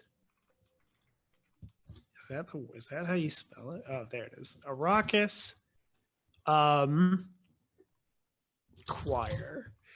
Because it is when a space whale wakes up, again, talking about that kind of connection between the two things, the animals.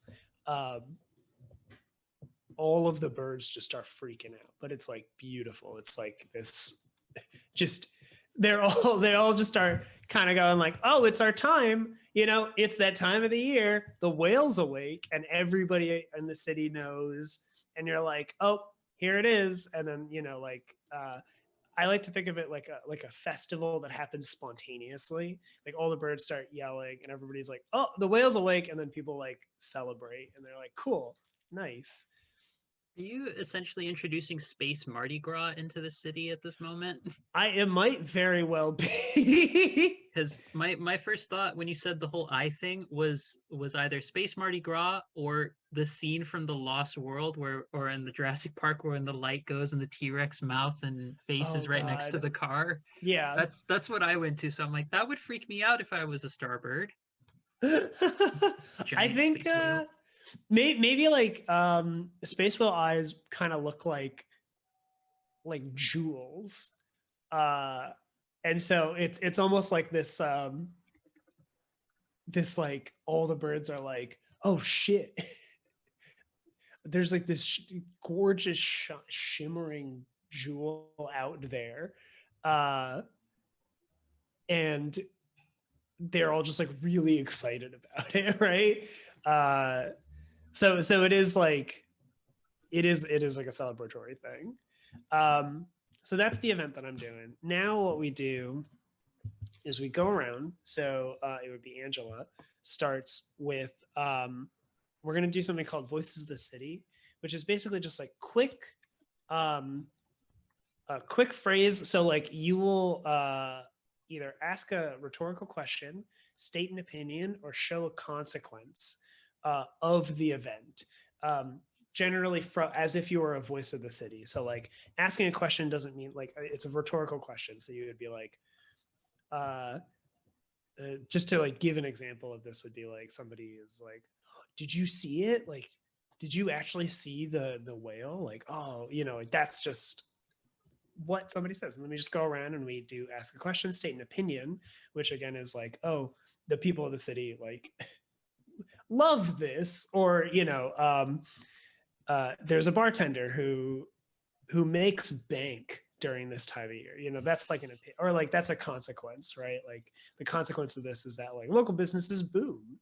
I kind of see this like the man on the street interviews, where it's like a 2-second clip of like one guy's opinion, and then a woman who's like, "Yeah, I don't really like it."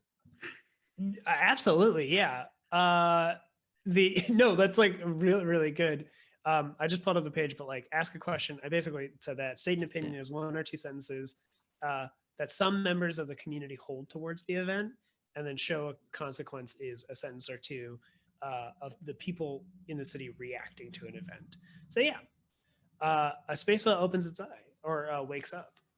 Angela, what is a question, opinion, or consequence?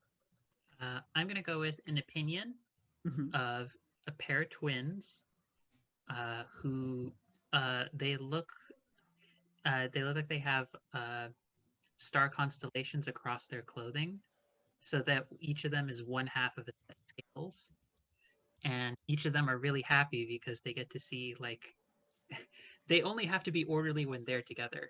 But otherwise they kind of enjoy the chaos, so they love hearing kind of the sounds of when the birds start getting all excited and people just start being festive. And I'd say they love it too because it reminds them of their mom singing.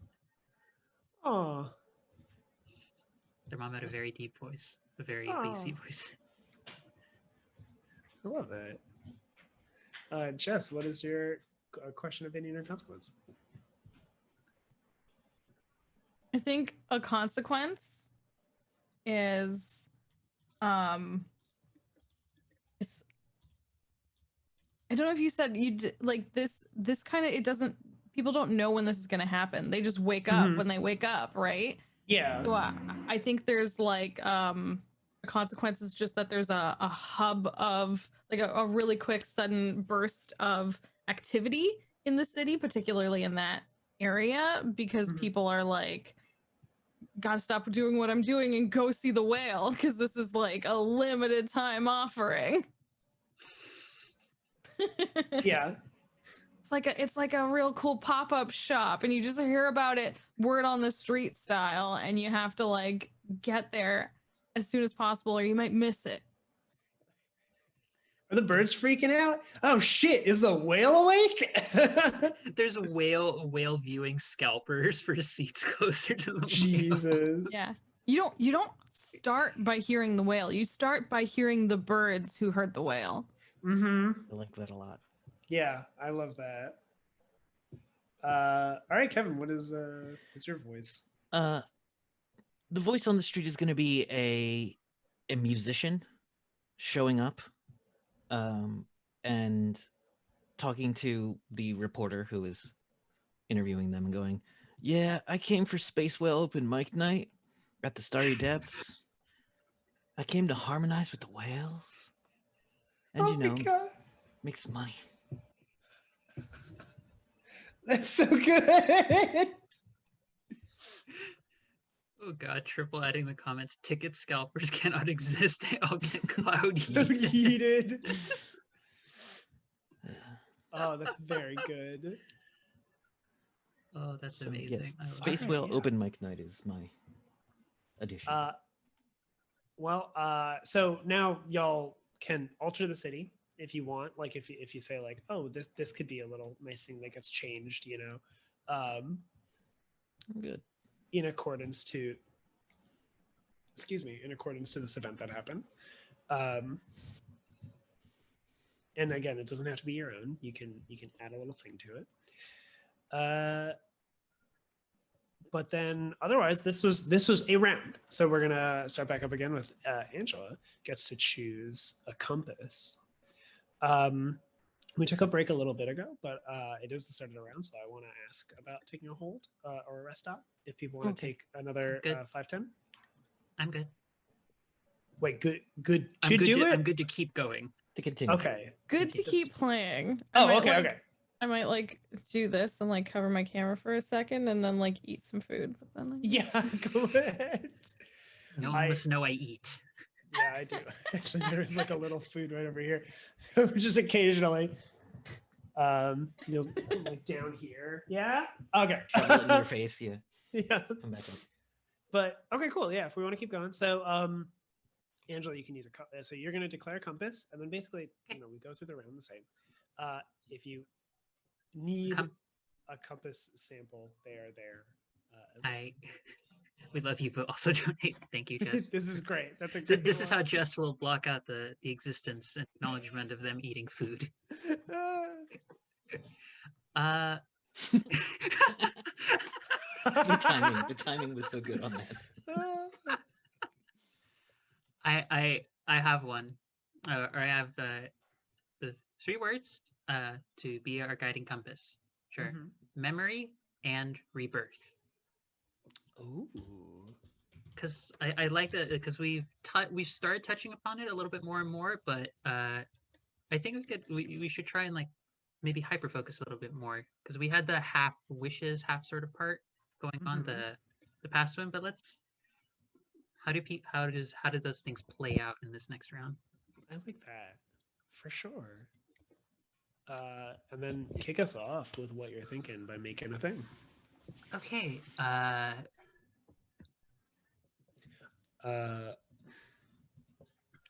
me I also just check. okay. I have one.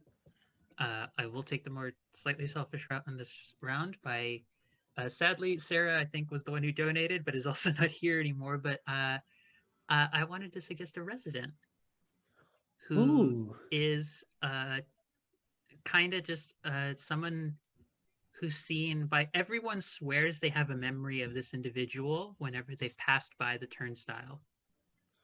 No one really knows the full name, but I would want to give, for, if I'm remembering this right, resident have a title and pronouns. Ambiguous pronouns, I would say, like relatively gender fluid. No one really knows. Some people see like a very tall, stern-faced man with a very like happy, like very calming smile. Other people see like a very excitable, short little redhead who's like barely older than a teenager, just there greeting them happily. And other folks see like a very ambiguous, like cannot tell gender of said person, anyways, individual there.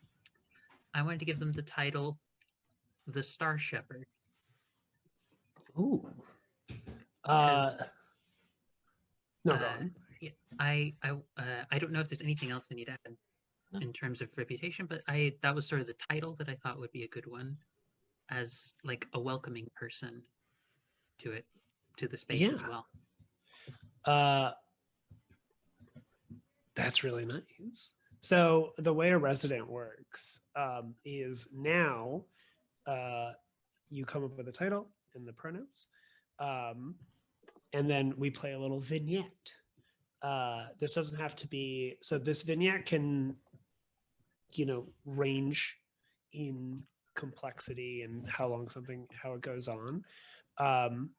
But you don't come up with a true name out the get-go. You play to find the true name of this character is the mentality of it. So specifically a vignette, and I'm reading from the book again. The vignette is a brief glimpse into a resident's daily life. To begin a vignette, the current player decides where the scene takes place. The location should be connected in some way to the landmark where the resident is nested. When in doubt, setting the vignette at the landmark itself is always a safe bet. And then you embody the resident. So the current player embodies the resident. But you can call upon other players, or we can choose to take on various aspects of the setting. So it could be other people, but it could also be the weather, music, local flora and fauna, sights, smells, tastes, the passage of time, or other characters in the scene. So we can kind of take care of set dressing or other things. But also feel free to, like call out and be like, hey, could somebody play this person? Like, what kind of vignette in the daily life of this person do you want to? I had the thought of being somewhere around the Pilgrim Station or the Turnstile. Those are my thoughts for where they might be. As to who or what other elements folks could play, I think it's better that I leave that up to whatever folks are interested in. I think it would make sense if someone was like someone just arriving there. Thank you, Jess. You are the best. I am cute, and you should donate to charity. No, I love that. So yeah, so let's I think the openness is good. Let's focus in kind of on like the like, what is a kind of average moment for them? So is it like a conversation with somebody that they know that person will forget them, or is the resident not even like the focus of the scene necessarily, and it's just other people going like, oh, is that the, hey, I kind of just imagine that really the way that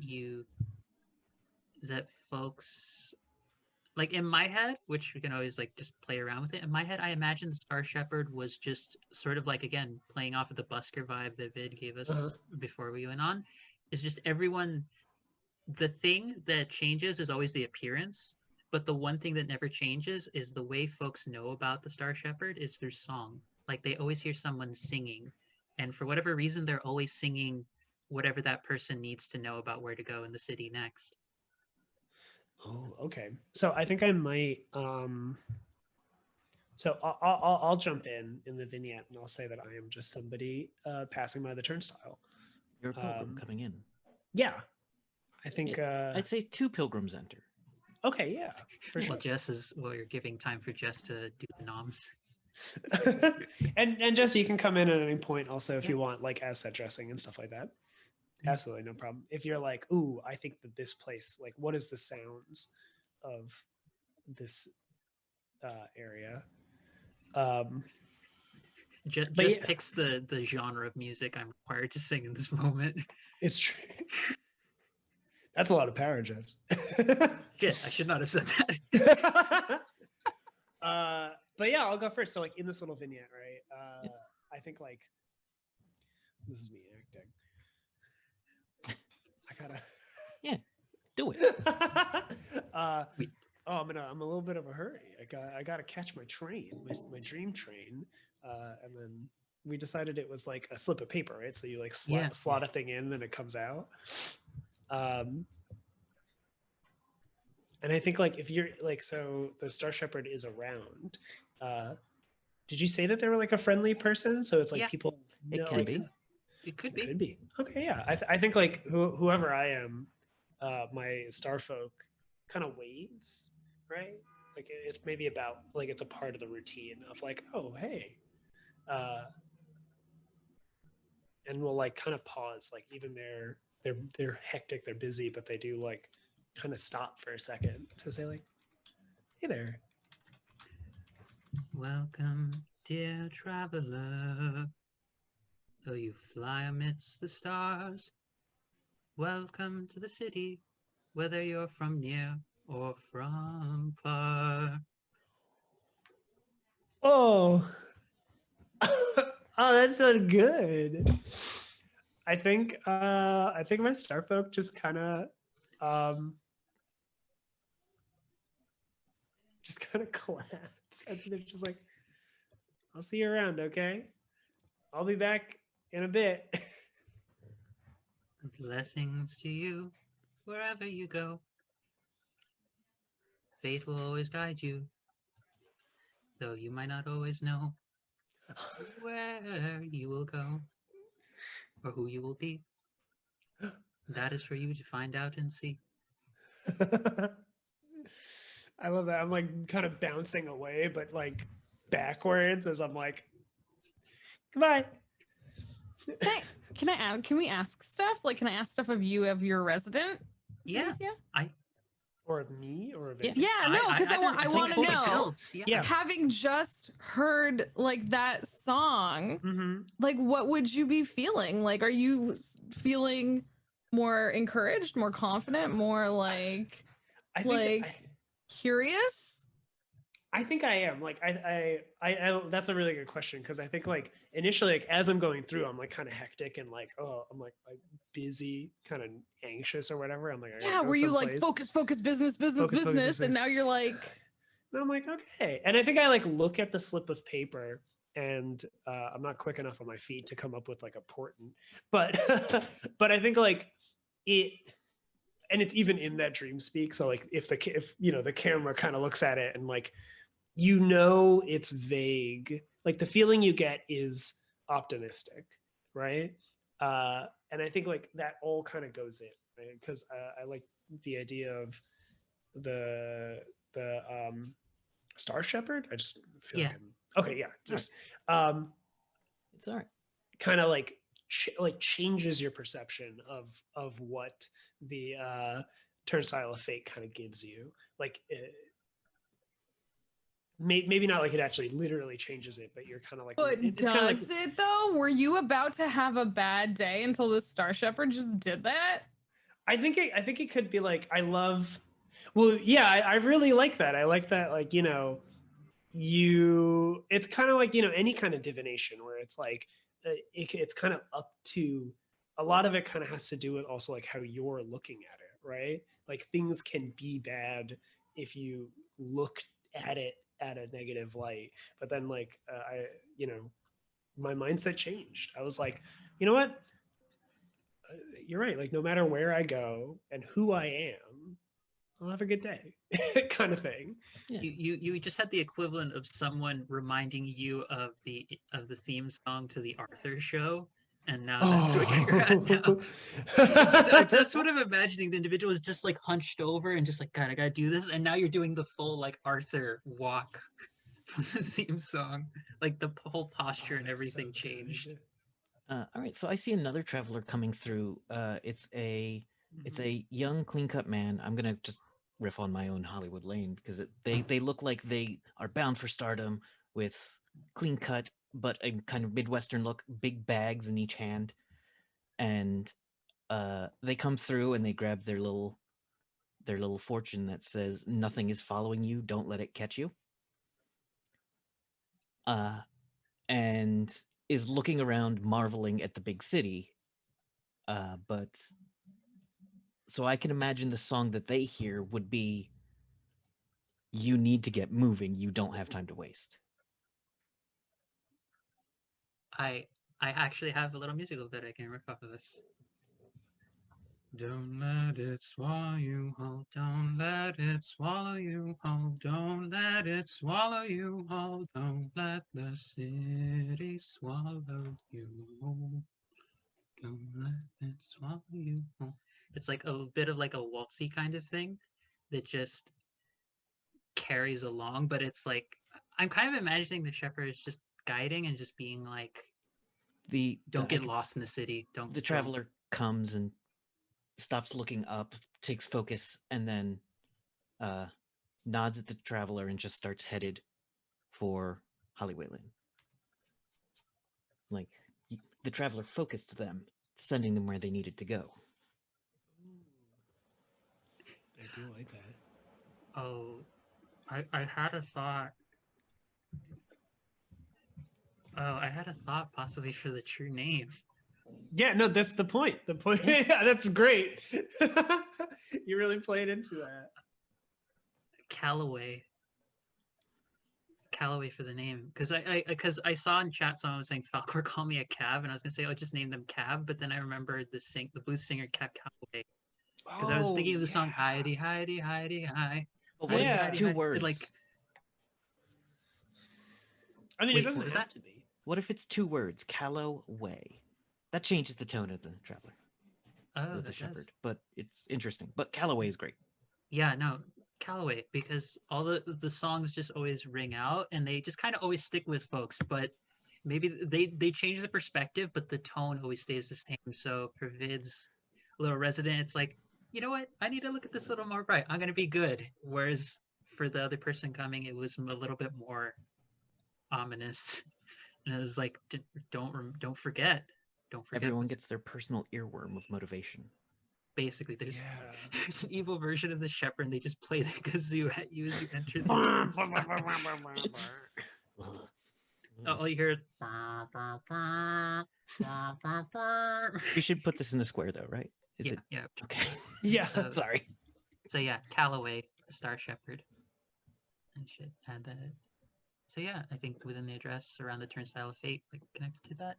Vid, if you Yeah, want so to add you that. can, here you Or- go. Here's a little resident, and then you So- can just write it in there. So title, pronouns are how you would want to describe their pronouns, and then true name. Title, the Star Shepherd. Pronouns, I'm gonna say any / all. True name.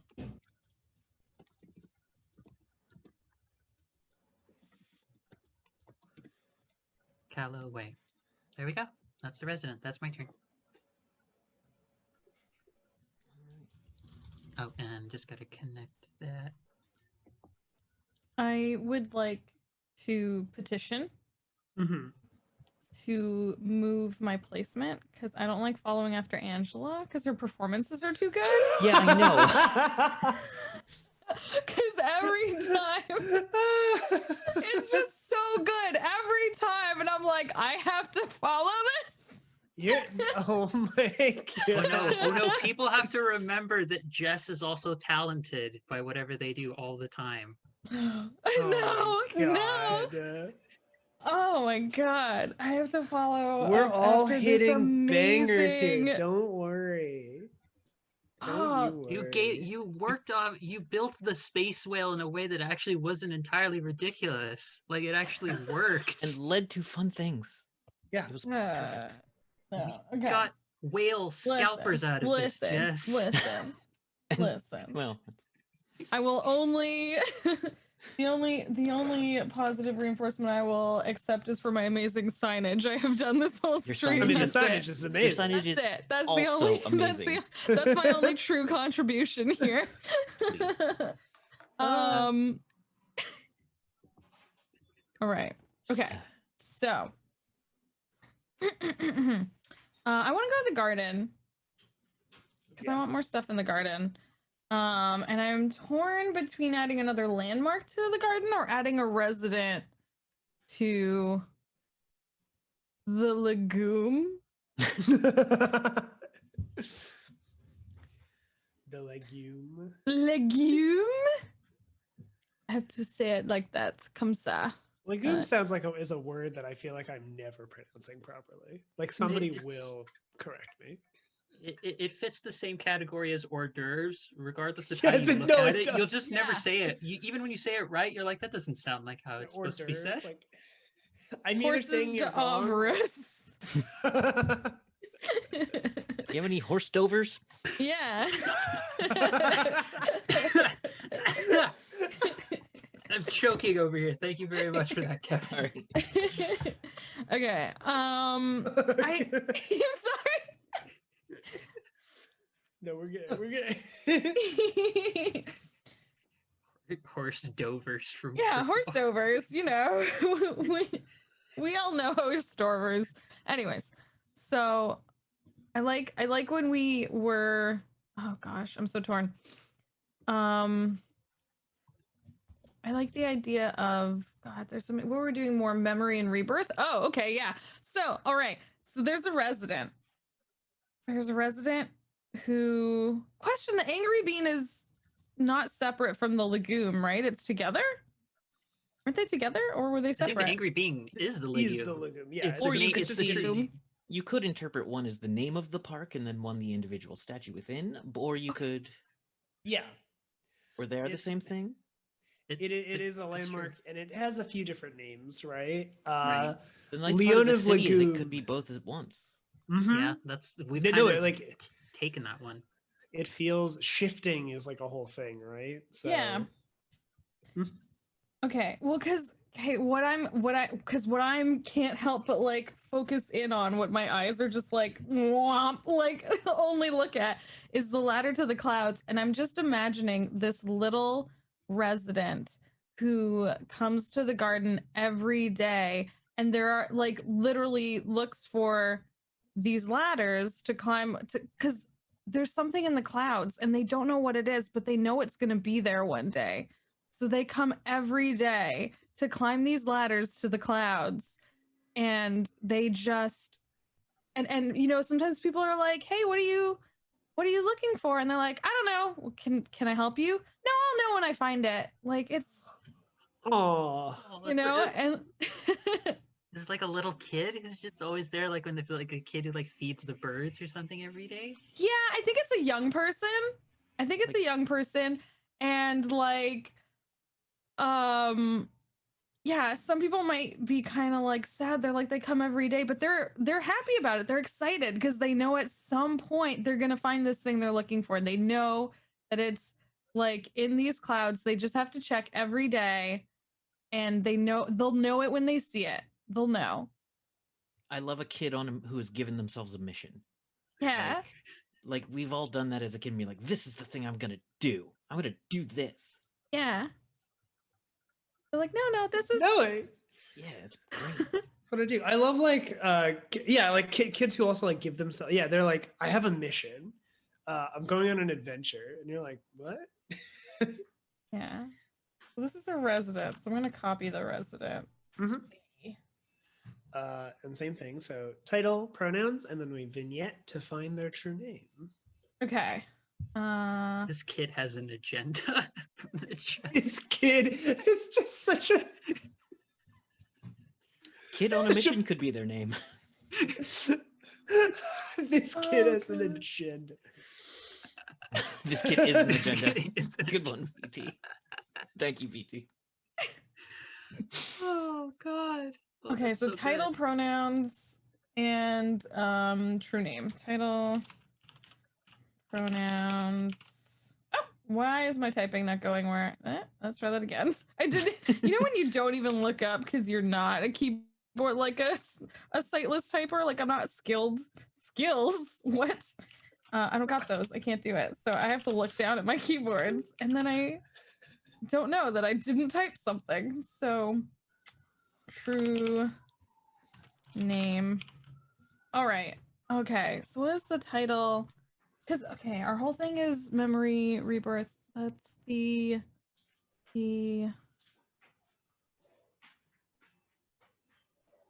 God, I had a few like silly, simple little things, but nothing like good. I really like what? Throw him out. Well, okay.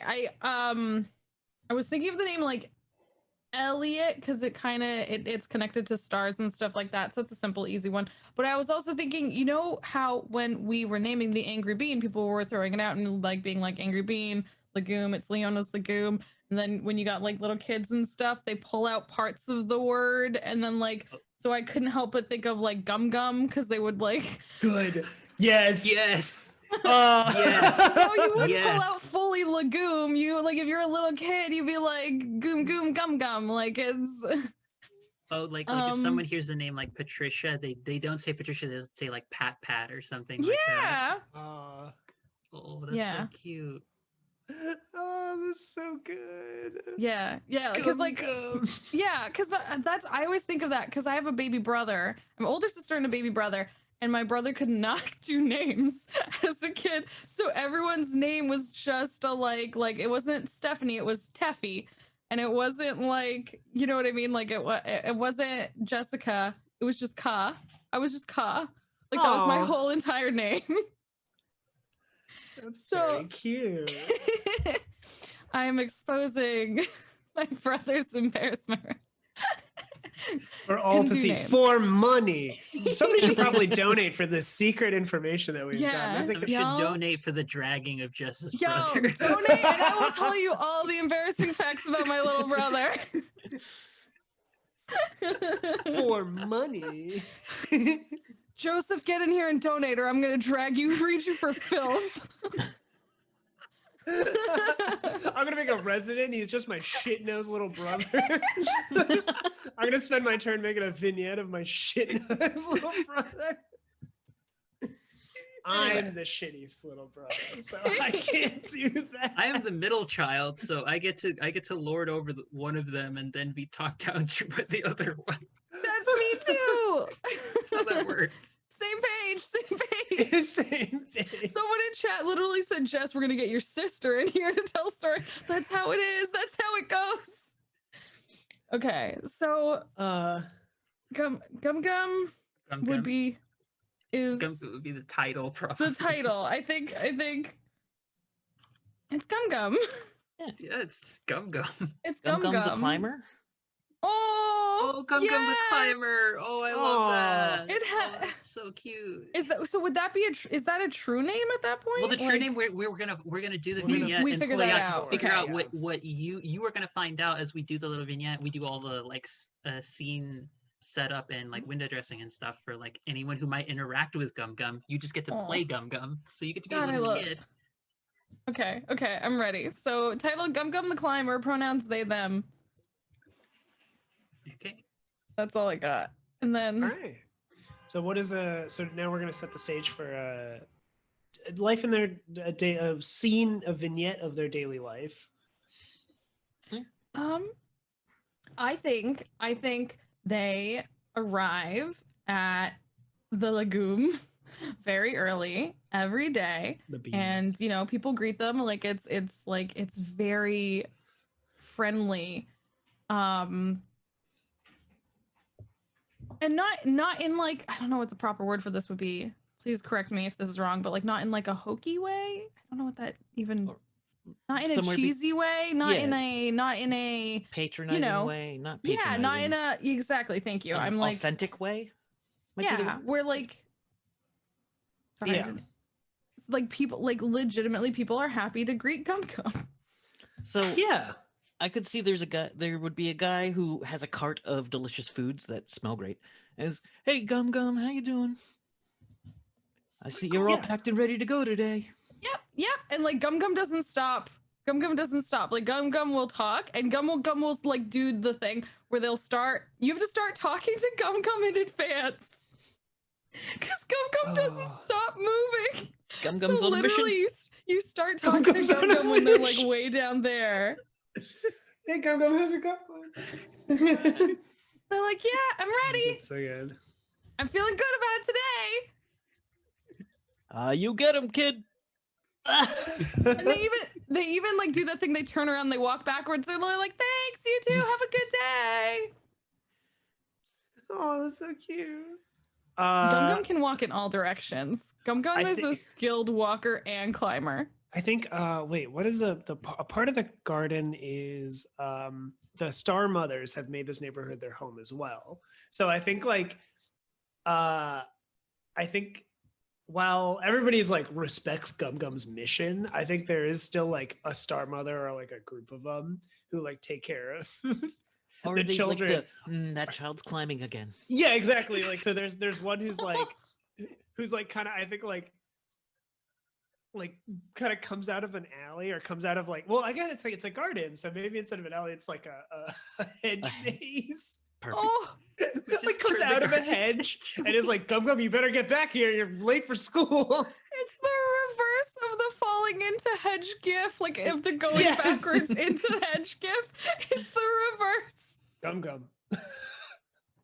I'm hang on. I'm almost done. And just right here. I'm feeling good about this ladder today. Gum Gum, you're gonna get yourself hurt. And No, also no. you Can you start climbing? You're Can just you gonna start start- climbing? I swear. One-handed, which is, hey, everyone, 3-point touch at all times on a ladder. Though that's the safety rules. OSHA will come for you. Yeah. The angry Gum bee Gum, will zap you. Gum Gum doesn't follow the rules though. Gum Gum's got 1 foot hanging off the side, one hand waving like, don't worry, I got this. Wait, I have one last person I could imagine Mhm. being there. Like who's just a friend. Maybe it's like a friend who's known Gum Gum a couple of different times, and you just see them like floating on a little cloud. Like I'm imagining like Dragon Ball Z Goku on the little yellow cloud thing, but it's a star cloud. Just like, hi Gum Gum. Are you still trying to do the same thing you did yesterday? Yeah, but you know, it's the same, but it's also different. How is it different? Well, cause every day I see different stuff. That's kind of the nature of dreams and memories and stuff like that. You know, it's always a little different. What if you fall down again? That's I'm always okay. It's fine, you know. I always get back up. You've seen it. My mom tells me if you go up too high, the bean's gonna have to pull you back down again. Oh, I'm not scared of no Angie Bean. It's a very angry bean. Gum Gum, I know, Gum but Gum bounces to throw in the chat. I'm just, oh no, that just makes me think of like little kids with how durable they are. Like if they fall off of like the second, like the bunk top of the bunk bed, and they just bounce when they hit the floor. True story, that happened to me. So Gum Oh Gum my is just a God. variation of that. Weird. There. Wait, I have a quick question. So Gum Gum's, do we not know Gum Gum's goal, or is Gum Gum's goal to get to the clouds? Gum Gum always says there's gonna be something. Like at some point, there's gonna be something in the clouds. They're looking for something, but they don't remember what it is. Okay, yeah. But they know when they see it, they'll know. Here's a question then. Has the bean zapped Gum Gum up to the clouds, or has that not happened? Maybe the bean zapped Gum Gum up once and Gum Gum caught a glimpse of something. And now Gum Gum... Yeah. Oh, Yeah, so Gum Gum saw something and they're trying to see it again. Because I like the idea that like Gum Gum's doing all this mischief, but the bean does not see it as a problem. The bean's like, no, you're good. You know? Yeah, it's not being greedy. You're fine. Yeah, you're not being greedy. You're not being, it's fine. Because I think that's interesting as well. So would their true name be Elliot? Elliot something? I had a thing. Elliot's Glimpse? Glimpse is good. I like the glimpse. Yeah, glimpse, because yeah. Angela, you were saying something as well? Oh no, no, not carry on. I forgot what I was gonna say, but carry on. Elliot. But also, Jess, if you want to, how do you feel about the scene? Do you want to kind of keep going, or are you still kind of finding? No, I'm happy. Like I was debating,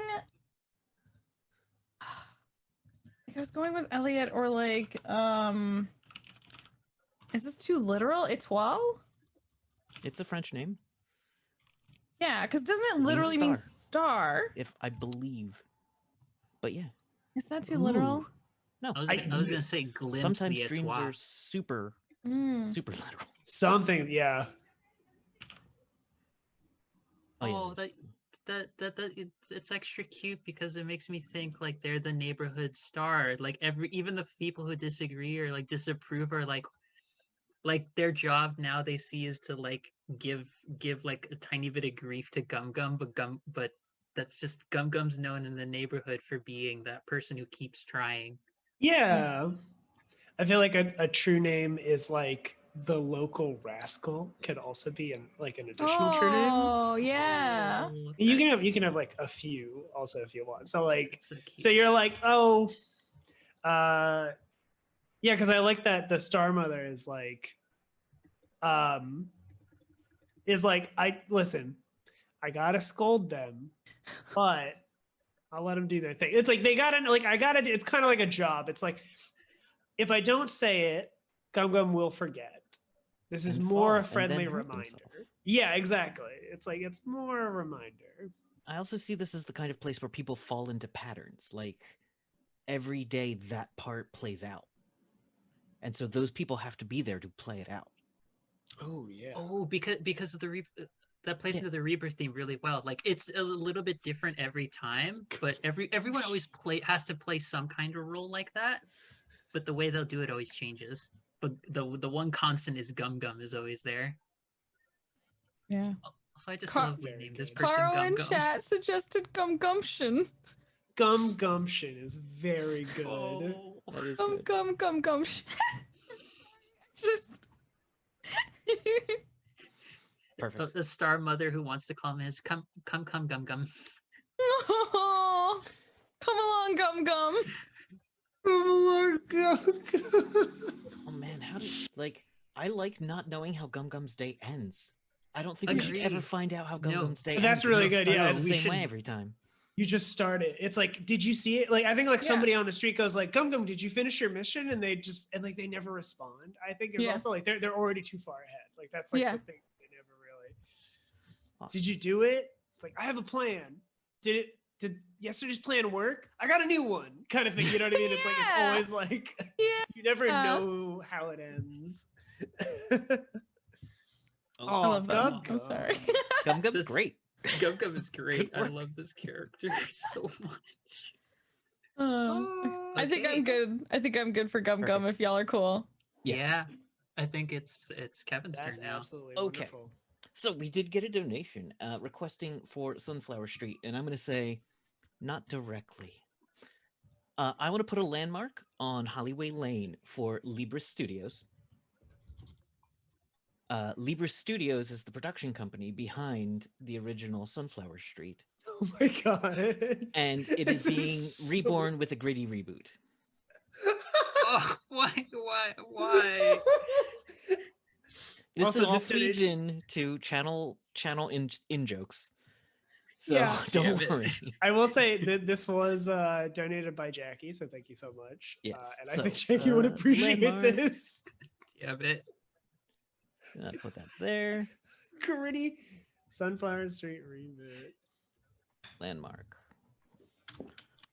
Libris Studios. Address. Sunflower Street. Yeah, address is Sunflower Street set. There you go. And the tone of I forget what other elements I need for this. Just true name, but like we can still Yeah. talk about kind of. Is there anything else anyone wants to say about it? Because I feel like mine, I'm always just like bam, bam, bam, bam. That's fine. You give I it. like- You're the person in the group who gives us the bullet points to actually cement our 30 wandering, floating ideas. That's True. every group I am needs best that at person. synthesis. Yes. All right. No, it's very good. True name, Gritty Kids. Gritty Kids Show Reboot is the true name. That's so good. So It's like, Winx Club and Powerpuff Girls. Why would you do Uh, this? Just I'm this is upset about the this is the Powerpuff Girls one. Riverdale. I'm with also upset Sesame about Street. the Powerpuff Girls. Is that what it is? It's They're going to do a Diablo Cody Powerpuff Girls, and I'm like, no. Why? Like Oh, Diablo Cody's a good no. writer, but Powerpuff Girls is Powerpuff Girls. Powerpuff Girls. Anyway, Why?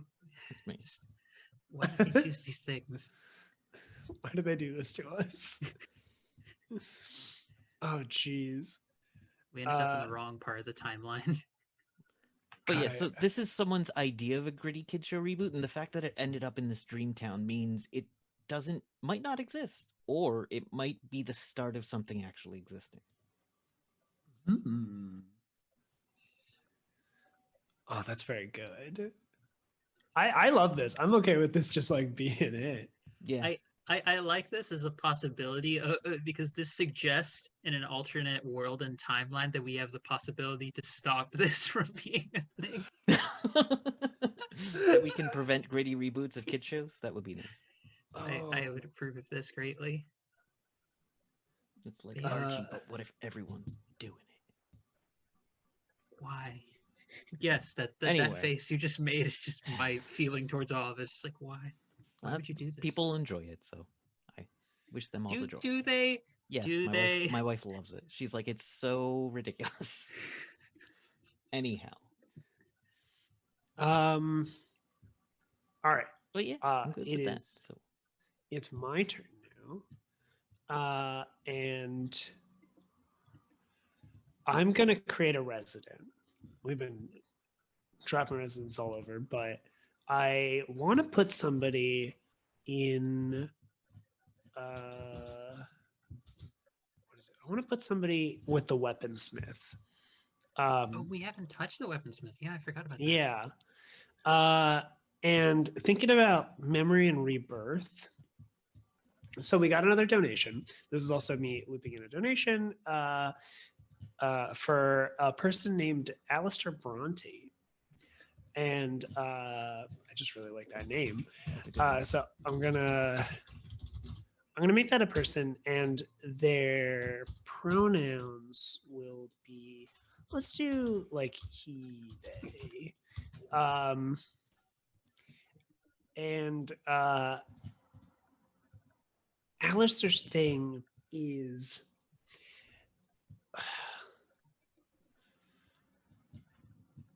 so I'm thinking about like why do you need weapons, right? Like what, like do we have like violence in this place? Like what does a weapon actually kind of mean in our city? And I think it doesn't necessarily have to do with like, you know, have to do with violence. Like you don't have to use a weapon. It could be like a purpose is my idea. So like Alistair's whole thing is Alistair's kind of known for having just an obscene amount of weapons. Like they are waiting there, and they like, we don't know how old Alistair is, because like it's when all 8 moons are dark in the night sky, this mysterious forge appears. And I'm thinking like that is like a rare occurrence. Maybe not like every 100 years or so. Like it happens like maybe like a leap year thing, right? So it's like every 4 years this happens. And so it's like they've just been kind of collecting these weapons. And Alistair is somebody who like you will always see them in line, right? Like you know that I think the direction I want to go is like again, because we have this fun like kind of premonition theme going on specifically in the Pilgrim Station. Like the Pilgrim Station's whole thing is that like, you know, you go in and it's like this crossroads of just like it was like half dreams, almost wishes. Pilgrims may choose to leave behind their former lives forever, choosing to merge with a lonely star. So it's like this crossroads of destiny. Oh, that's such an intense phrase I just said. That I like that we've like kind of built that up. So so putting the weaponsmith there kind of makes me feel like this is like you forged a purpose. The Sagittarius comes down and says like, here is your spear, and you go okay, and then you get on a train. You know what I mean? And like Alistair is somebody who's there who has like a bunch of weapons by them, but they have not gotten on a train yet. Like they have not left the station to fulfill the purpose or something. And I think I actually want a solitary vignette, because I think Alistair is like, he's a very solitary person. They are there, and like it's almost like when you see Alistair standing in wait, like people who know of them are like, the moons are about to go dark, the forge will appear. They're kind of like what's the word, like a omen of the forge coming. But I will ask for set dressing. So if somebody like, I would actually really like to use this time to maybe think about like, if somebody has an idea of like what the station sounds like or what the station looks like, where does Alistair just kind of wait, you know? If anybody has an idea.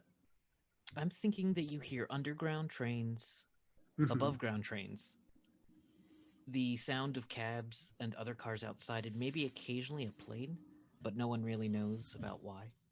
You just hear it. You accept that you hear it, but no one's ever seen anyone get on a plane. Ooh, I like that. Yeah. It's just the sound of people going places or coming from elsewhere. I kind of imagine visually, like, because if it's like when the 8 moons are going dark, I have to imagine there's a point right before that where you're maybe seeing all of them one last time. So it's doing that kind of like how I imagine light going through stained glass window, but imagining like a row within like Union Station with different windows, but it's like different beams of moonlight that are slowly like petering and fading out. Oh, yeah. Like as the line starts moving forward and getting cleared out, it's like Oh, that's so nice. Each like shaft of moonlight is just disappearing slowly. Yeah, that's beautiful. And I think like the vignette is Alistair is sitting like on a bench, like, you know, a classic kind of train station bench. And just like gets up, and then you hear like the sound of like an anvil striking, like a hammer striking an anvil, but then it kind of rings out like a bell as like that final beam kind of goes dark. And like Sagittarius, right? So like a horse sounds, I think, like coming out from the darkness. You hear like the hooves kind of gallop over. Thinking of a Sagittarius, like a centaur. Digimon. Yeah, like a Digimon. Sorry, like a centaur. Digimon. Now I need Yeah, like a Digimon. Like a Dear Digimon. Google. Yeah, I love it. Yeah, Sagittarius is like the hunter archer. Yeah. That is a cool looking Digimon. Yeah, I'm not gonna lie. That It is also does okay. Digimon have I'm some telling awesome design. Anyway. But Sagittariumon, that's what it is. Yeah. All right. Well, the Digimon aside. Yeah, like you just kind of hear it, and like I think that's kind of where the vignette cuts. Is like Alistair just kind of walks towards the sound, and then comes back out and has what's a cool weapon? I think the big, huh? You know, Jess, actually, what did you say? Did you say a pike? Yeah. That is a cool thing. A pike? I'm trying to love remember it. what a pike looks Yeah, like. no, I love it. It's just like Listen. and it's like I think a like pole arm, some sort of pole arm. It's pole that's arms great. all the way. Wait. I have to ask this as that person. Wait, does this make Alistair a dragoon? Can we make Alistair a I think dragoon Alistair's a wielding dragoon. lance? Yes. No, that's perfect. I love dragons. Stream of success. Stream Simply because success. a dragoon Forward was for a turn? involved. I don't know. I love dragoons a lot. I think yeah, I like a polearm a lot. And I think it looks like a normal thing. Like it's like a pike is just like a large staff. It's just like a large spear, and spears are very cheap to make. So I think like the fact that he comes out with something kind of mundane, it kind of speaks to itself. I'm gonna give Alistair's true name as I had one. I think like I think it's like the bell tolls. Oh.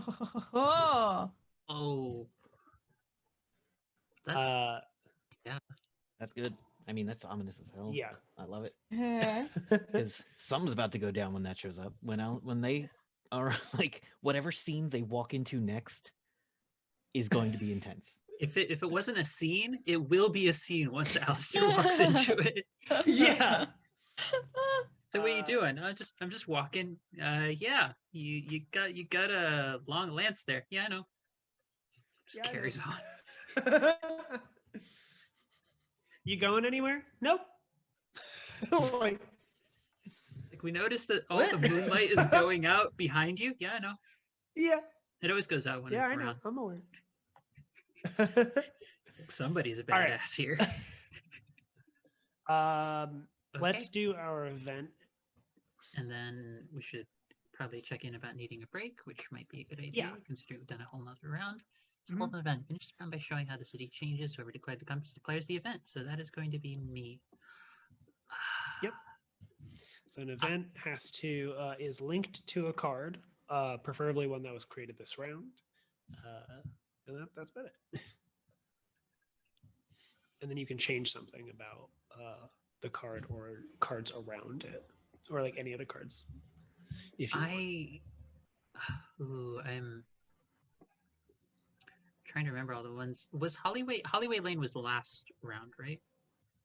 Yeah, but Yeah, but you can still connect it to it.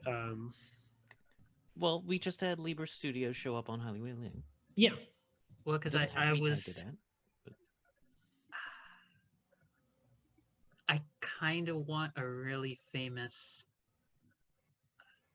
Oh my god! I just read the chat. This isn't a scene. It's a polearm race. That yeah, Pole that's arms quality. raise. Very good. Yeah. God damn it! I lost my train of thought. I was thinking, what if like a very famous, like everyone sees someone appear and open an because I'm imagining like a big movie premiere happening somewhere in the city, like happening on love Hollywood that. Lane. Yeah. A movie premiere, yeah, that's an event. That's got to be an Yeah. event for Oh, the hell city. yeah. Like Yeah. big, because like if Hollywood Lane is kind of like the whole stand-in for like a big glitz and glamour possibility of like you could be a star in here, kid, or you could end up on the street, kid. It's gonna Yeah. Mhm. good luck. Opening night or premiere. Opening night premiere. I don't think I want to specify the movie. I feel like it gives more opportunity for what everyone might see as the movie. Which would Yeah, be how does it? that would be disorienting if someone was like, "Oh yeah, we're going in. It's a lovely little rom-com, with a really small, tight-knit cast. We're going in for an action rom where people are literally fighting on stage." Yeah. It's a movie premiere. That is the event I'm going to set down. All right. Yeah. Here you go. Let me give you a thing if you want to word it in any specific way. Hell yeah. So now we do Voices of the City. So it goes Jess first. Starts with the Voice of the City. So a question, ask a question, state an opinion, or show a consequence.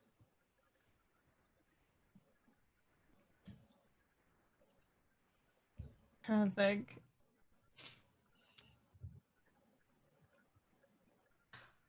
Trying to think of a gala of glitz and glam. That's my way of phrasing it. It's just a movie premiere. Yeah. How do folks respond? No, it's good. Yeah, no, I love it. I'm just trying to think of like how I'm trying to think of like differently from what I did last time. Is it linked to Hollyway Lane, or is it the premiere of this gritty reboot? No, you didn't want a specific thing. I was just leaving it open. It doesn't necessarily, also as a reminder, I don't think it necessarily the way a game is written and such has to be like someone immediately responding in the same neighborhood. It could be like one of those things where like you hear a concert happening like way off in the distance somewhere in the city. Oh god, if it's like a concert or something, I'm imagining how are the birds going to react to this. It's good. Yeah. Oh my god, it's the birds being like, oh my god, really they're still doing the gala right now, even though we have the like the whale song is going on right now. Are they really gonna happen at the same time? Oh, good. Perfect. Love it. They couldn't have. They know that we can't change the whale song time. They could have moved theirs a little bit. Yeah. Oh, I love that. Kevin, what is yours? It's someone walking down the thing, and someone goes, "Who are you wearing?" And they go, "Thank you. Athena made this for me. It's made of the dreams of 1,000 puppies." So soft. It's so adorable. And they spin around, and there's just the feeling of something running extremely fast and giving those little puppy barks. Oh my god. Oh, as they spin, it makes the sound. Oh my god, I love it. That's so I think- cute. I think I was going to say like an internet forum, but I don't know what internet forum looks like here in our world. So I'll leave that for everyone's imagination what this looks like, whatever the dreamscape, Netscape is. No, not that scary. And then but it's just like the opinion is just all like, I saw it leaked about a month ago. It's not as good as people think it is.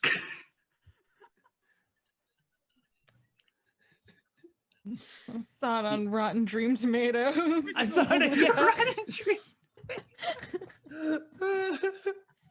release the no, I'm not gonna make this joke.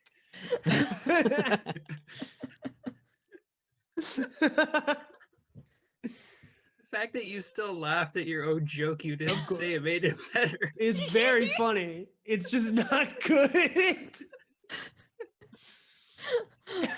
We want to be let in on the not goodness. I was just gonna say, like, no change it. Just release the Snyder cut of this dream movie. Release the Dream Snyder cut. Yeah. Release the Dream Snyder cut. Awful. I more hate boring. that. I hate that forum now. That dream No, forum. right? Is it on GeoFire? Uh, It links to your My Friends page. What decade is our internet? People are talking about it on Visage Tome. Oh my god. Visage tome. Forsooth, Visage Tome sends you notes. Oh, A message, jeez. sir, from Visage Tome. Oh lord. I think it's at the end of our event. Take Yeah. a break just from laughing. I think we might need to take a break. Oh wait, no, God. Angela, you get to Oh, right. drop I, right. I still have to come up with a thing too of how someone reacts. Alright. Hold on. I need to remember to breathe. Give me 1 second. I enjoy myself too much. Yeah, remember to alter the city during the event. Change the text replacement. Player declared the event as the last word and closes out the round. I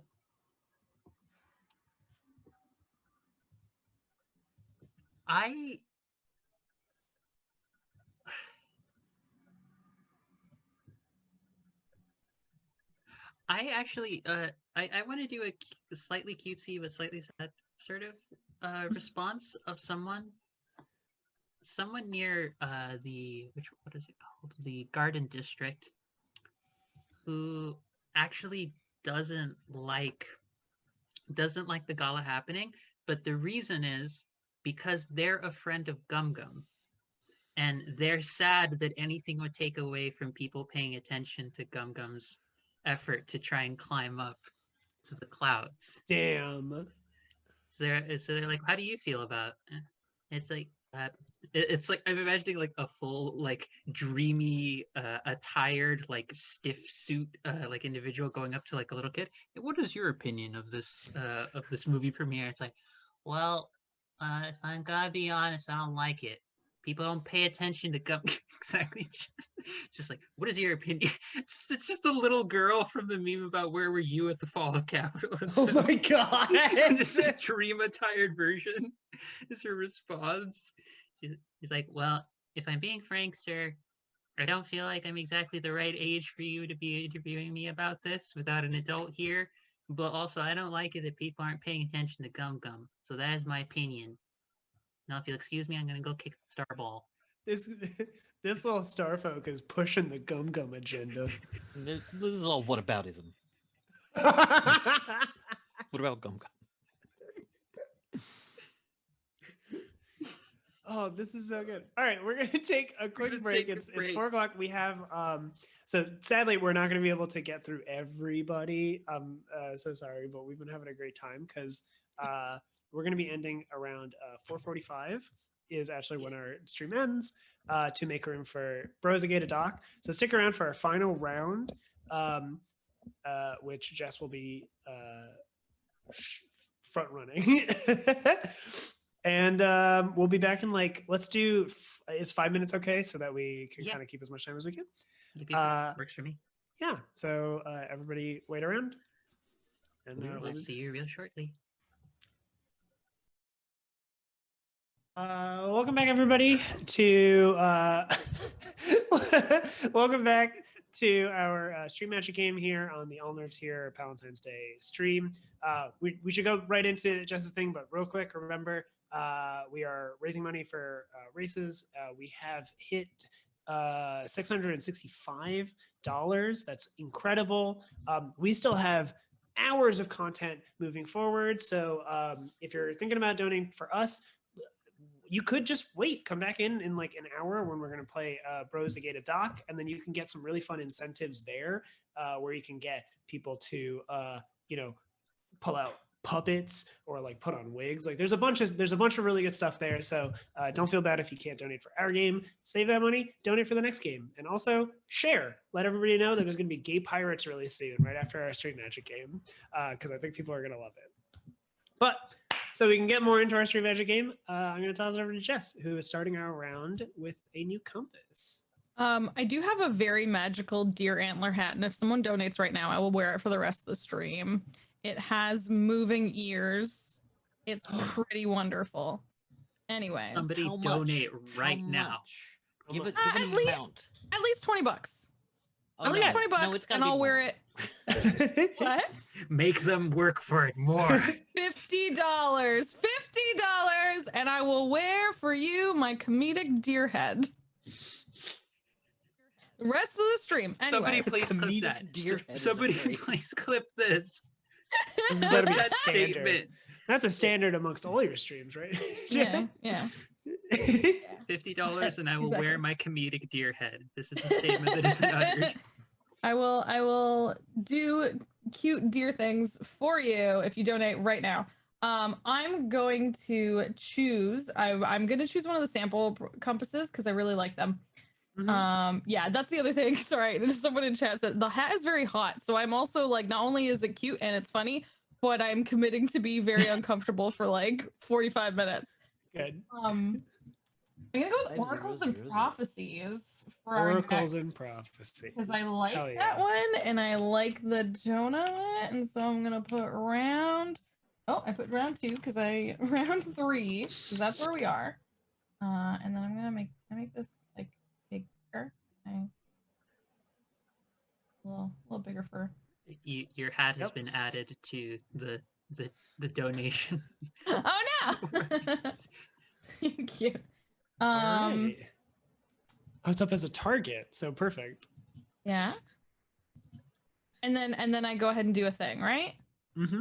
Okay. So here's Oh, what it's- I'm thinking. Ready? I'm gonna paint a word picture for. No, I'm not. Do I'm it. gonna Paint us a word picture, Jess. Also, just so you know, we have immediately completed it, so go put on that. It's right here. Hang on. I was trying to put in my credit card number, people. This is my deer hat. Oh, that's so good. It's such a Jess thing. Oh my god.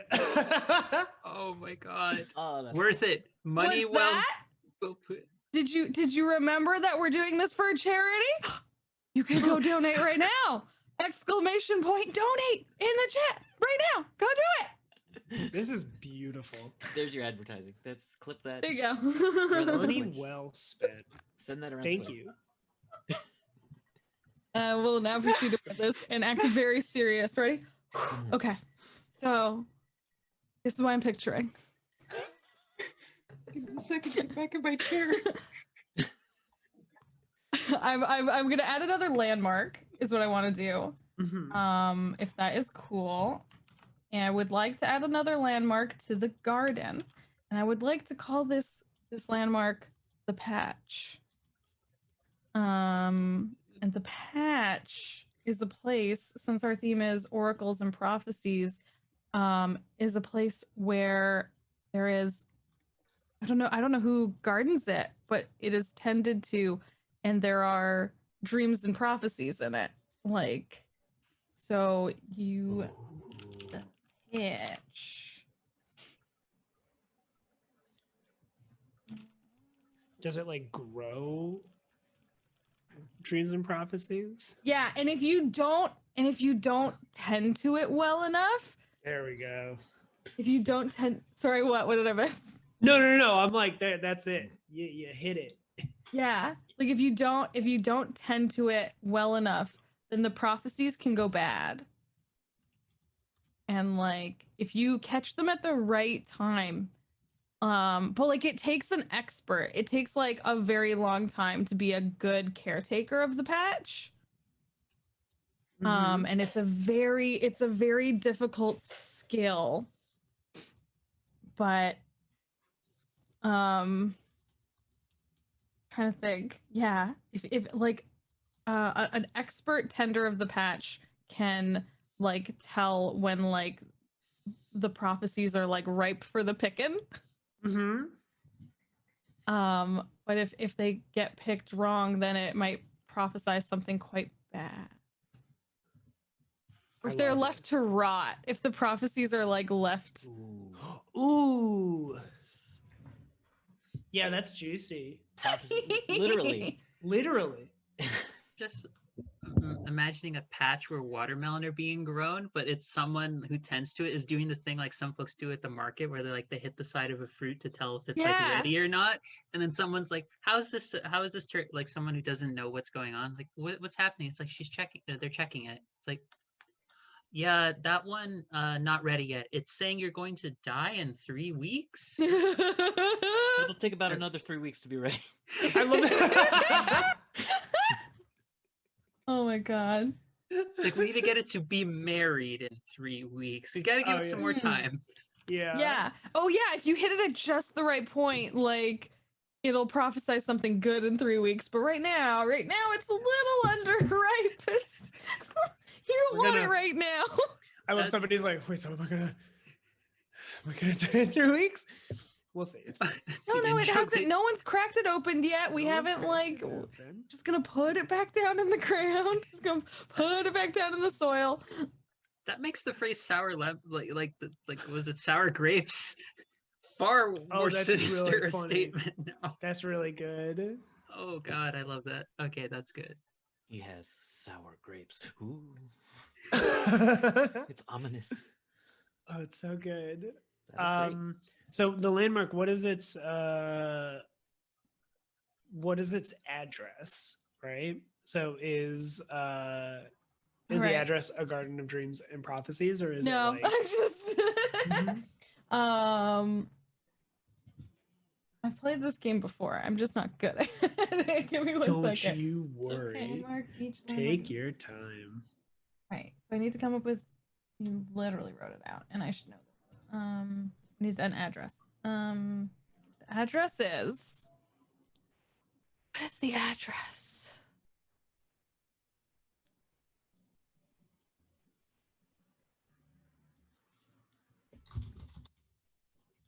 What's it next to?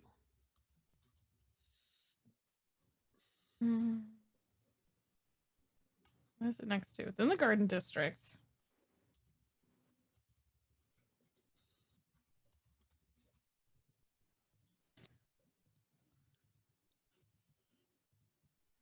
What does the shepherd sing to send people there? Oh. Angela? My main thought would have been something like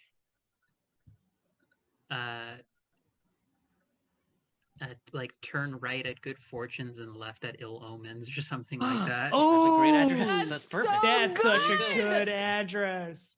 Oh. Fuck. Because I'm like, it's a place of dreams and of prophecies and stuff. So like, for some people, just if they'll go at the right time, it's going to be good, and other people will be like. Actually, that would kind of work with the other reason the omens part works too. For some folks, is that like that would kind of play with the angry bean thing, because the angry bean thing, even though it's ridiculous as it gets mad at anyone who hoards stuff, right? Yeah. So if someone tries to like steal from there and they don't know when the right time to pick it is, it's just bad luck for them. But it's bad luck because they're trying to be selfish about it. Well, what is a stolen prophecy? That's a question I could wonder. Ooh. I'm gonna write that down as a prompt for a poem for my own work. Don't mind me. I'm just building my own work. Valid. It was very good. Thank you. Oh, sorry. Thank you for fixing the things.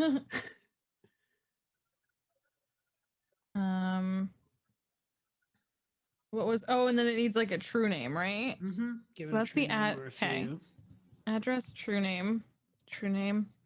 Descriptions, vibes. Vibe Yeah. I'm check? like Essence. Go ahead. Oh no, I was just making a joke, just saying vibe check. Are we at good fortune or are we at ill omen? Well, you already said the patch. I mean, Yeah, that's add true. A name, just add a name to the patch. Oh, y'all, we made it. Like knocking on. Oh, we're at 750. Yeah. Listen. Hell yeah! 2 goals down. Thank you, everybody, so much. I'm gonna wave my deer paws. I don't know.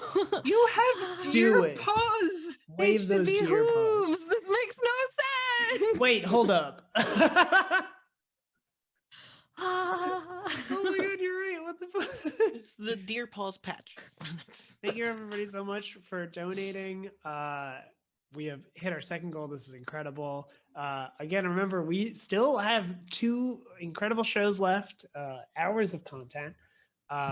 So if let's keep it going. Let's keep this happening. If you've already donated, share and like tell other people to come in and donate for a great cause. Go bug your friends, go bug your family, get them out here. It's for a really good cause and we're doing fun stuff. Mm-hmm. Tell them that gay pirates are happening soon. Yeah. All right.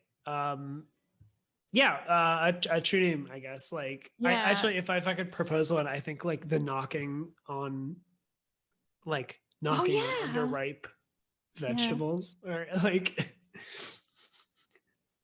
knocks on fruit.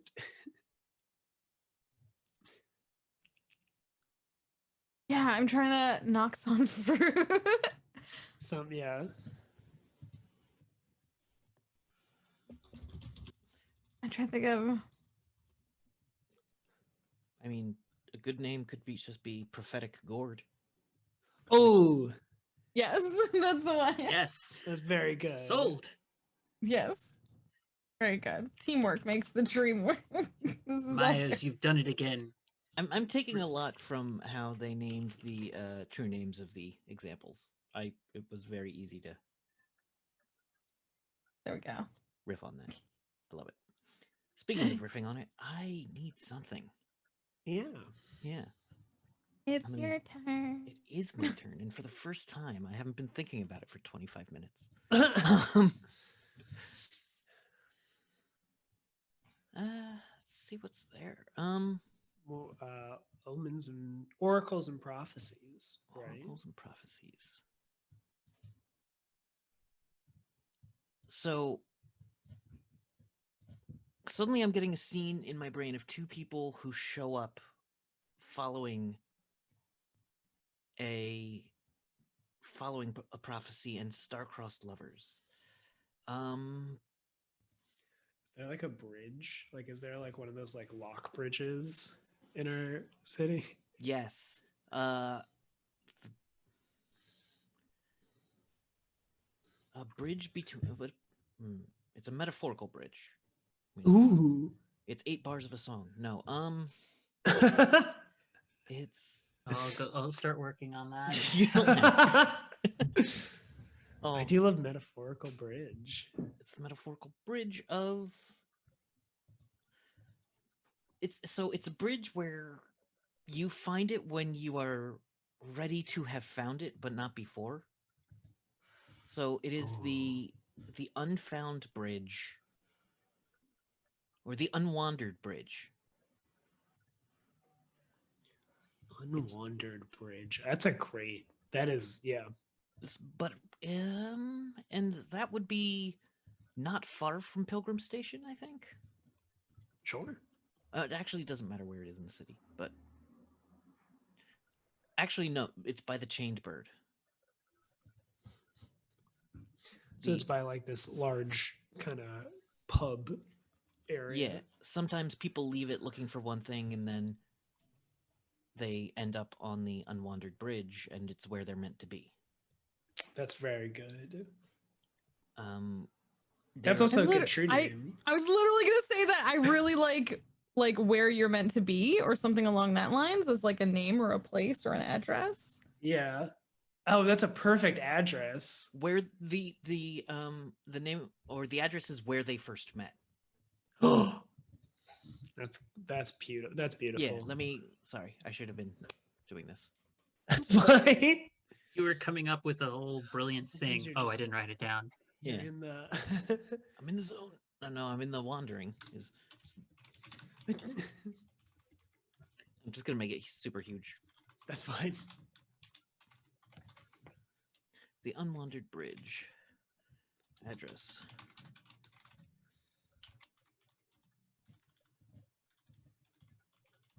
Where they first met. Secret. And it's like the secret name could be the Unwandered Bridge. Mm-hmm. True name, like so. Maybe a true name is like describe the place, right? What is like a feature of it that sticks out?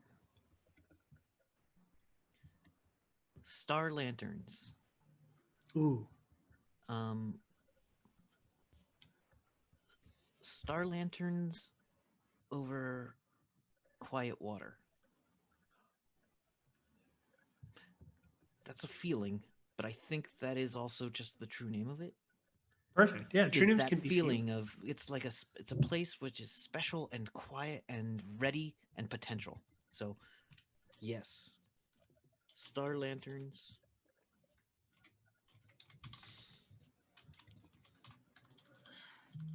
This place is beautiful.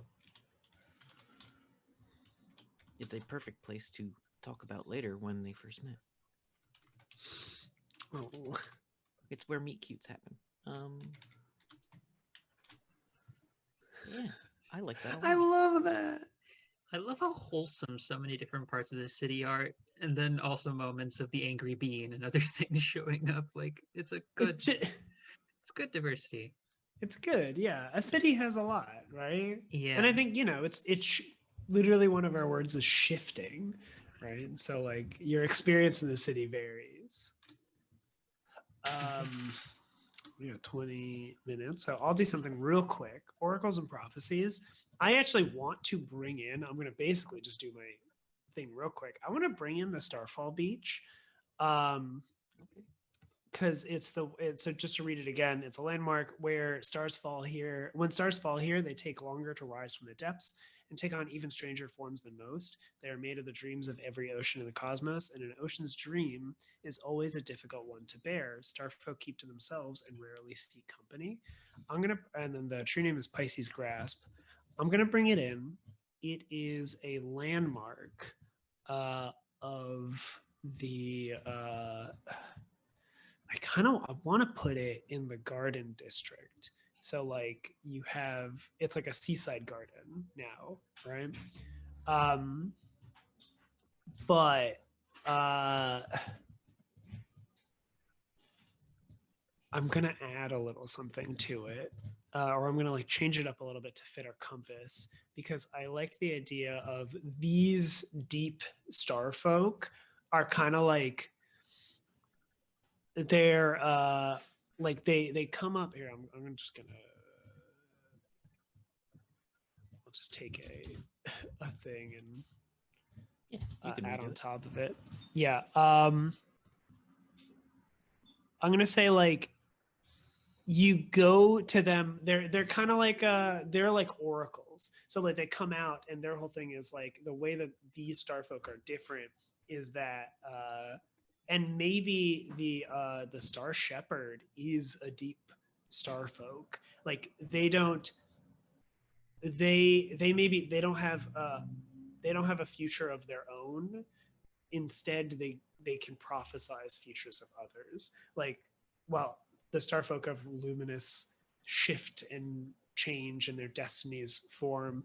I think it's like the deep starfolk are like, well, we came out of the ocean and that was our destiny. Our destiny was to come out, and now we give to everybody else. They're difficult to create or difficult to become, but once you are, you firmly are. Yes, exactly. It's like you've gone through the process of finding who you are, but like we never see that and they never tell us of it because it all happens in the ocean, right? In the ocean of oceans. I like the idea of like there's this whole other world that we have no like just right under us. Like if you fall into the ocean, you've had an eternal life, and then come out and be like, let's help somebody else. Yeah. Rumors would say the angry bean is one of these, but no one can prove it either way. Ooh, that's very good. And I brought it up because the Star Shepherd, but like Angela, what do you think about? How do you feel about like? Do you think they would be one of these, or? No, I'm imagining the Star Shepherd might have been one of these at some point. Was one of the only ones to ever actually move from the sea to land. Ooh, I like that. The Star Shepherd was just some. The other thing I was thinking of. I just had a random thought. This isn't necessarily. This is just adding like more like flavor detail to yours, but it was just for some of the ocean beings. Some of the cards people got just had pictures of like from the turnstile were like seashells. Oh, So that they knew just look for the ocean.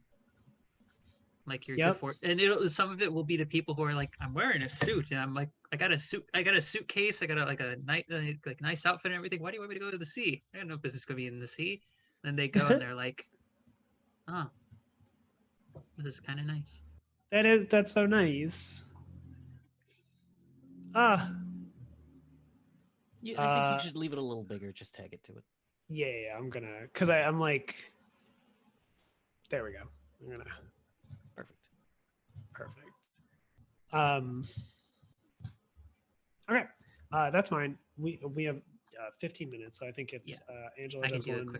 I can do a real quick one, just to finish off our rotation before Jess gets to give us an event that we could probably spend the last like 10 minutes on. An event. I gotta think about that. Yeah, that's why I'm going to try and be as detailed, but not use up too much time on this, but give you some space to think that one out. Okay.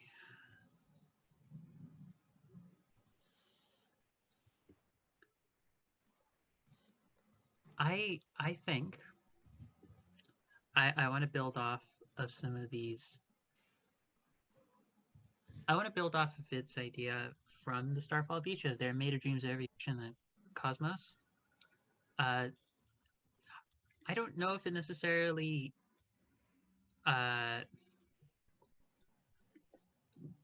breaks too many of the rules of the game to have another neighborhood built off of or adjacent to a landmark. I don't know if that necessarily goes against it.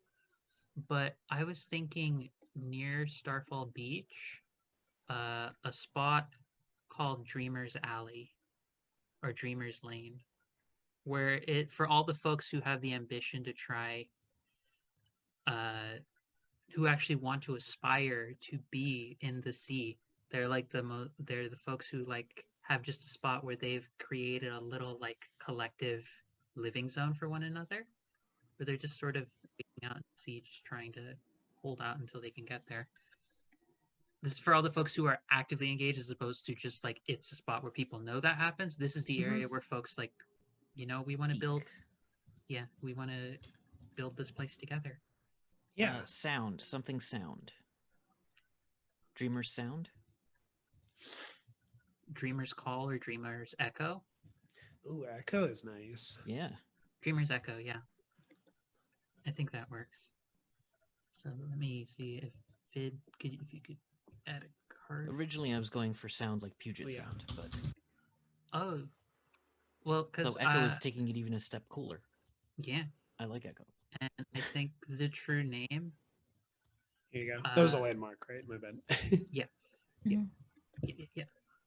I mean, the address that people just kind of know it as is like Dreamer's Echo. Let me just get that dang old thing in. Dreamer's Echo. They know it. I think they just kind of know it by it's like a conch shell. Like they always hear like the sound like when someone holds it up. to their ear. Not everyone necessarily hears that same sound, but the folks who stick around long enough, they do that. And yeah, Does it say to give it a true name? I think it does. Yeah.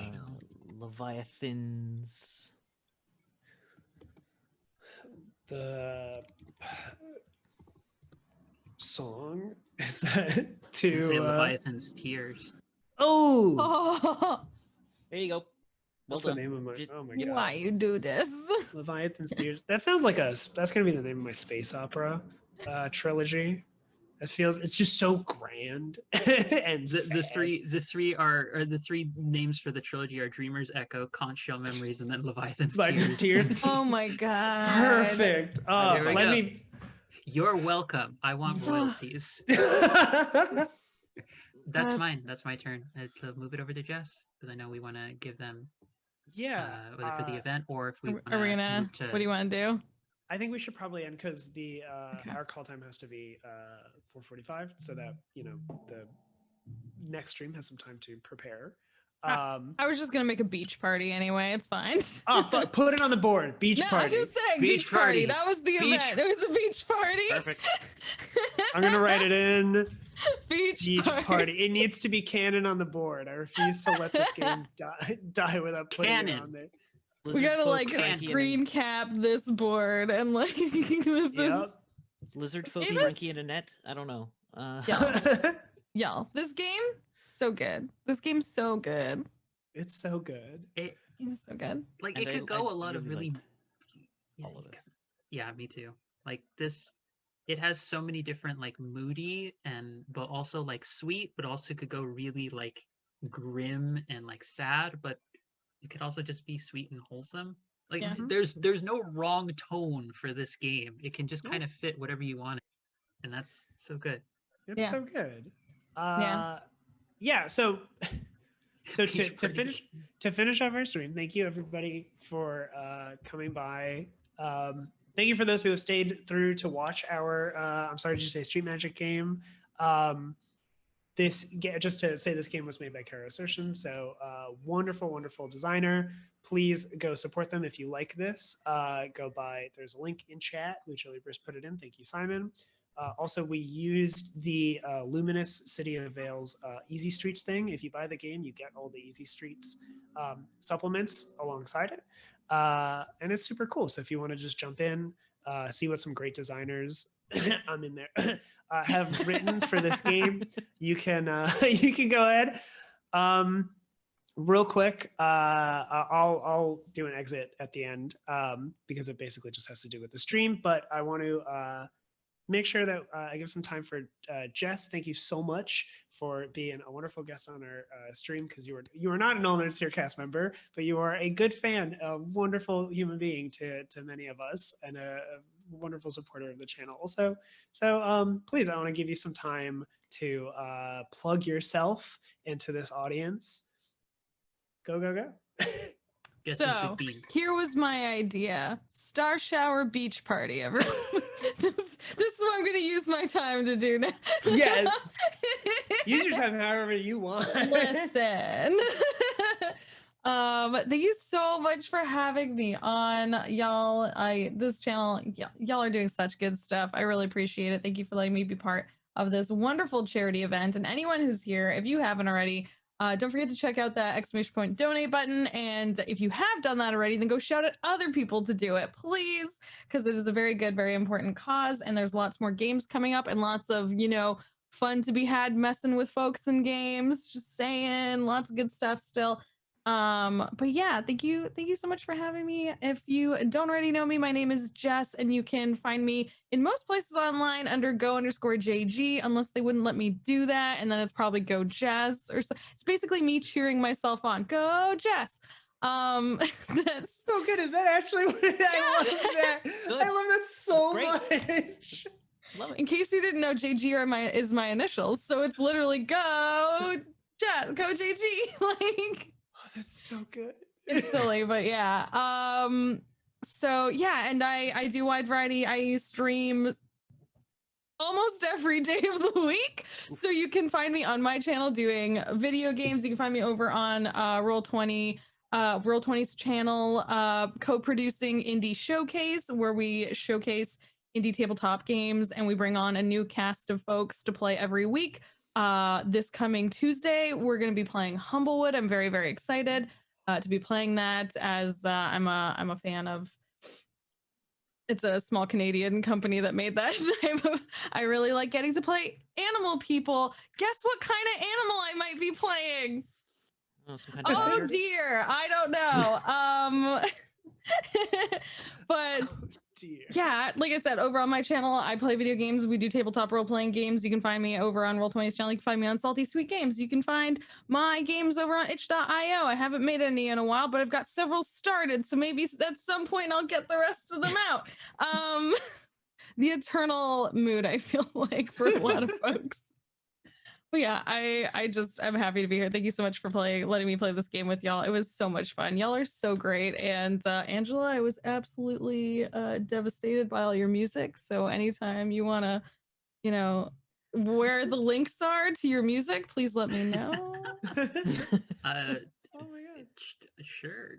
Let's actually sometimes. So let's toss it over to Angela. Talk about yourself. Plug yourself. Hello there, everybody.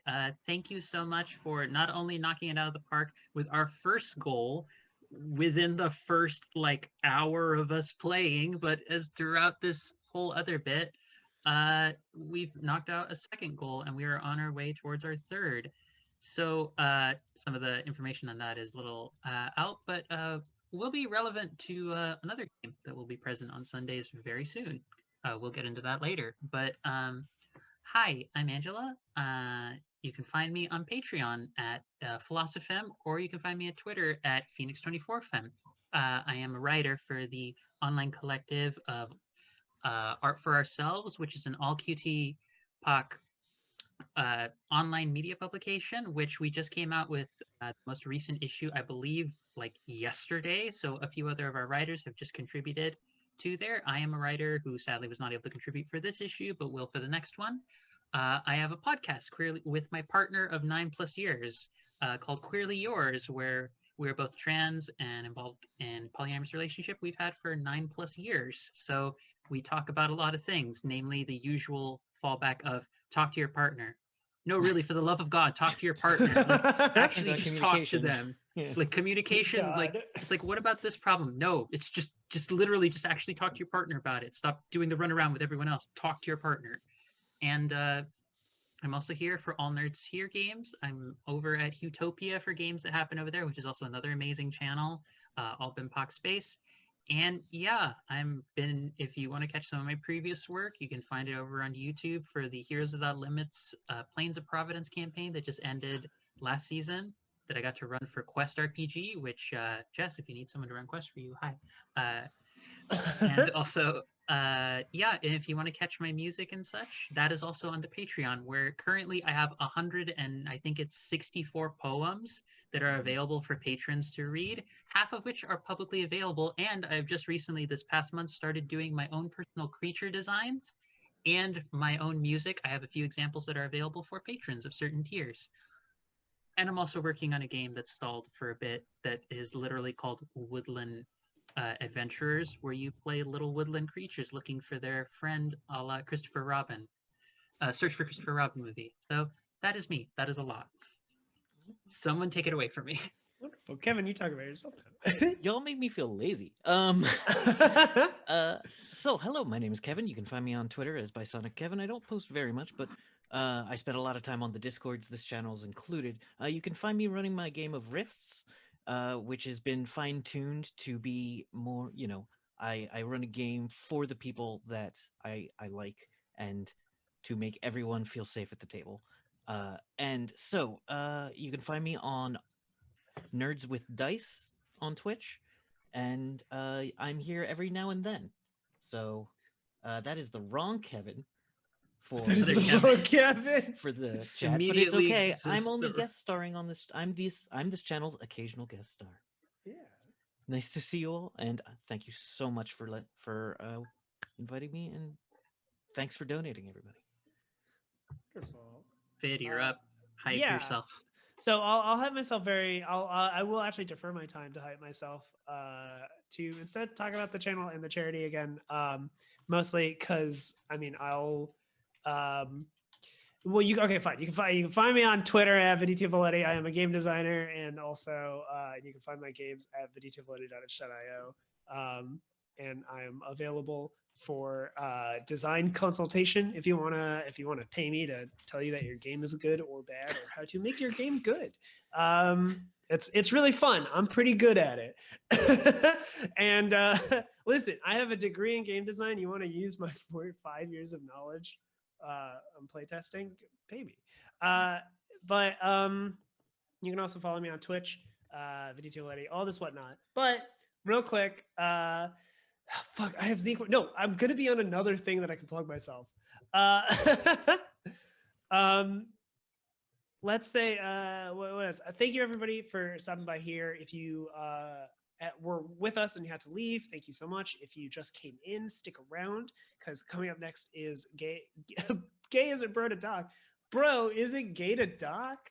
A game made by Kevin, not Kevin Wynn, of Win Conditions, who will be running it. Another cast member coming up very shortly. Gay Puppets is wonderful. And yeah, I just want to quickly shout out that we have made that we have finished our goal of 750. We are now at 7. Oh, and you froze. You froze in the best face possible. Come back. Oh, We no. raised $770 for charity. It's a very good and important charity that Viditya will unfreeze and tell you about right now. Though I must say, he chose to freeze on the most delightful of expressions Yeah. for us to be doing this vamp on. So I think it's hopefully probably up to us to wrap this up appropriately. Yeah, I think this is the we started with chaos. We must end with chaos. Would you like me to? So, yes. Thank you, everybody. Stay tuned. Watch some amazing videos from races and donate. So we'll see you soon.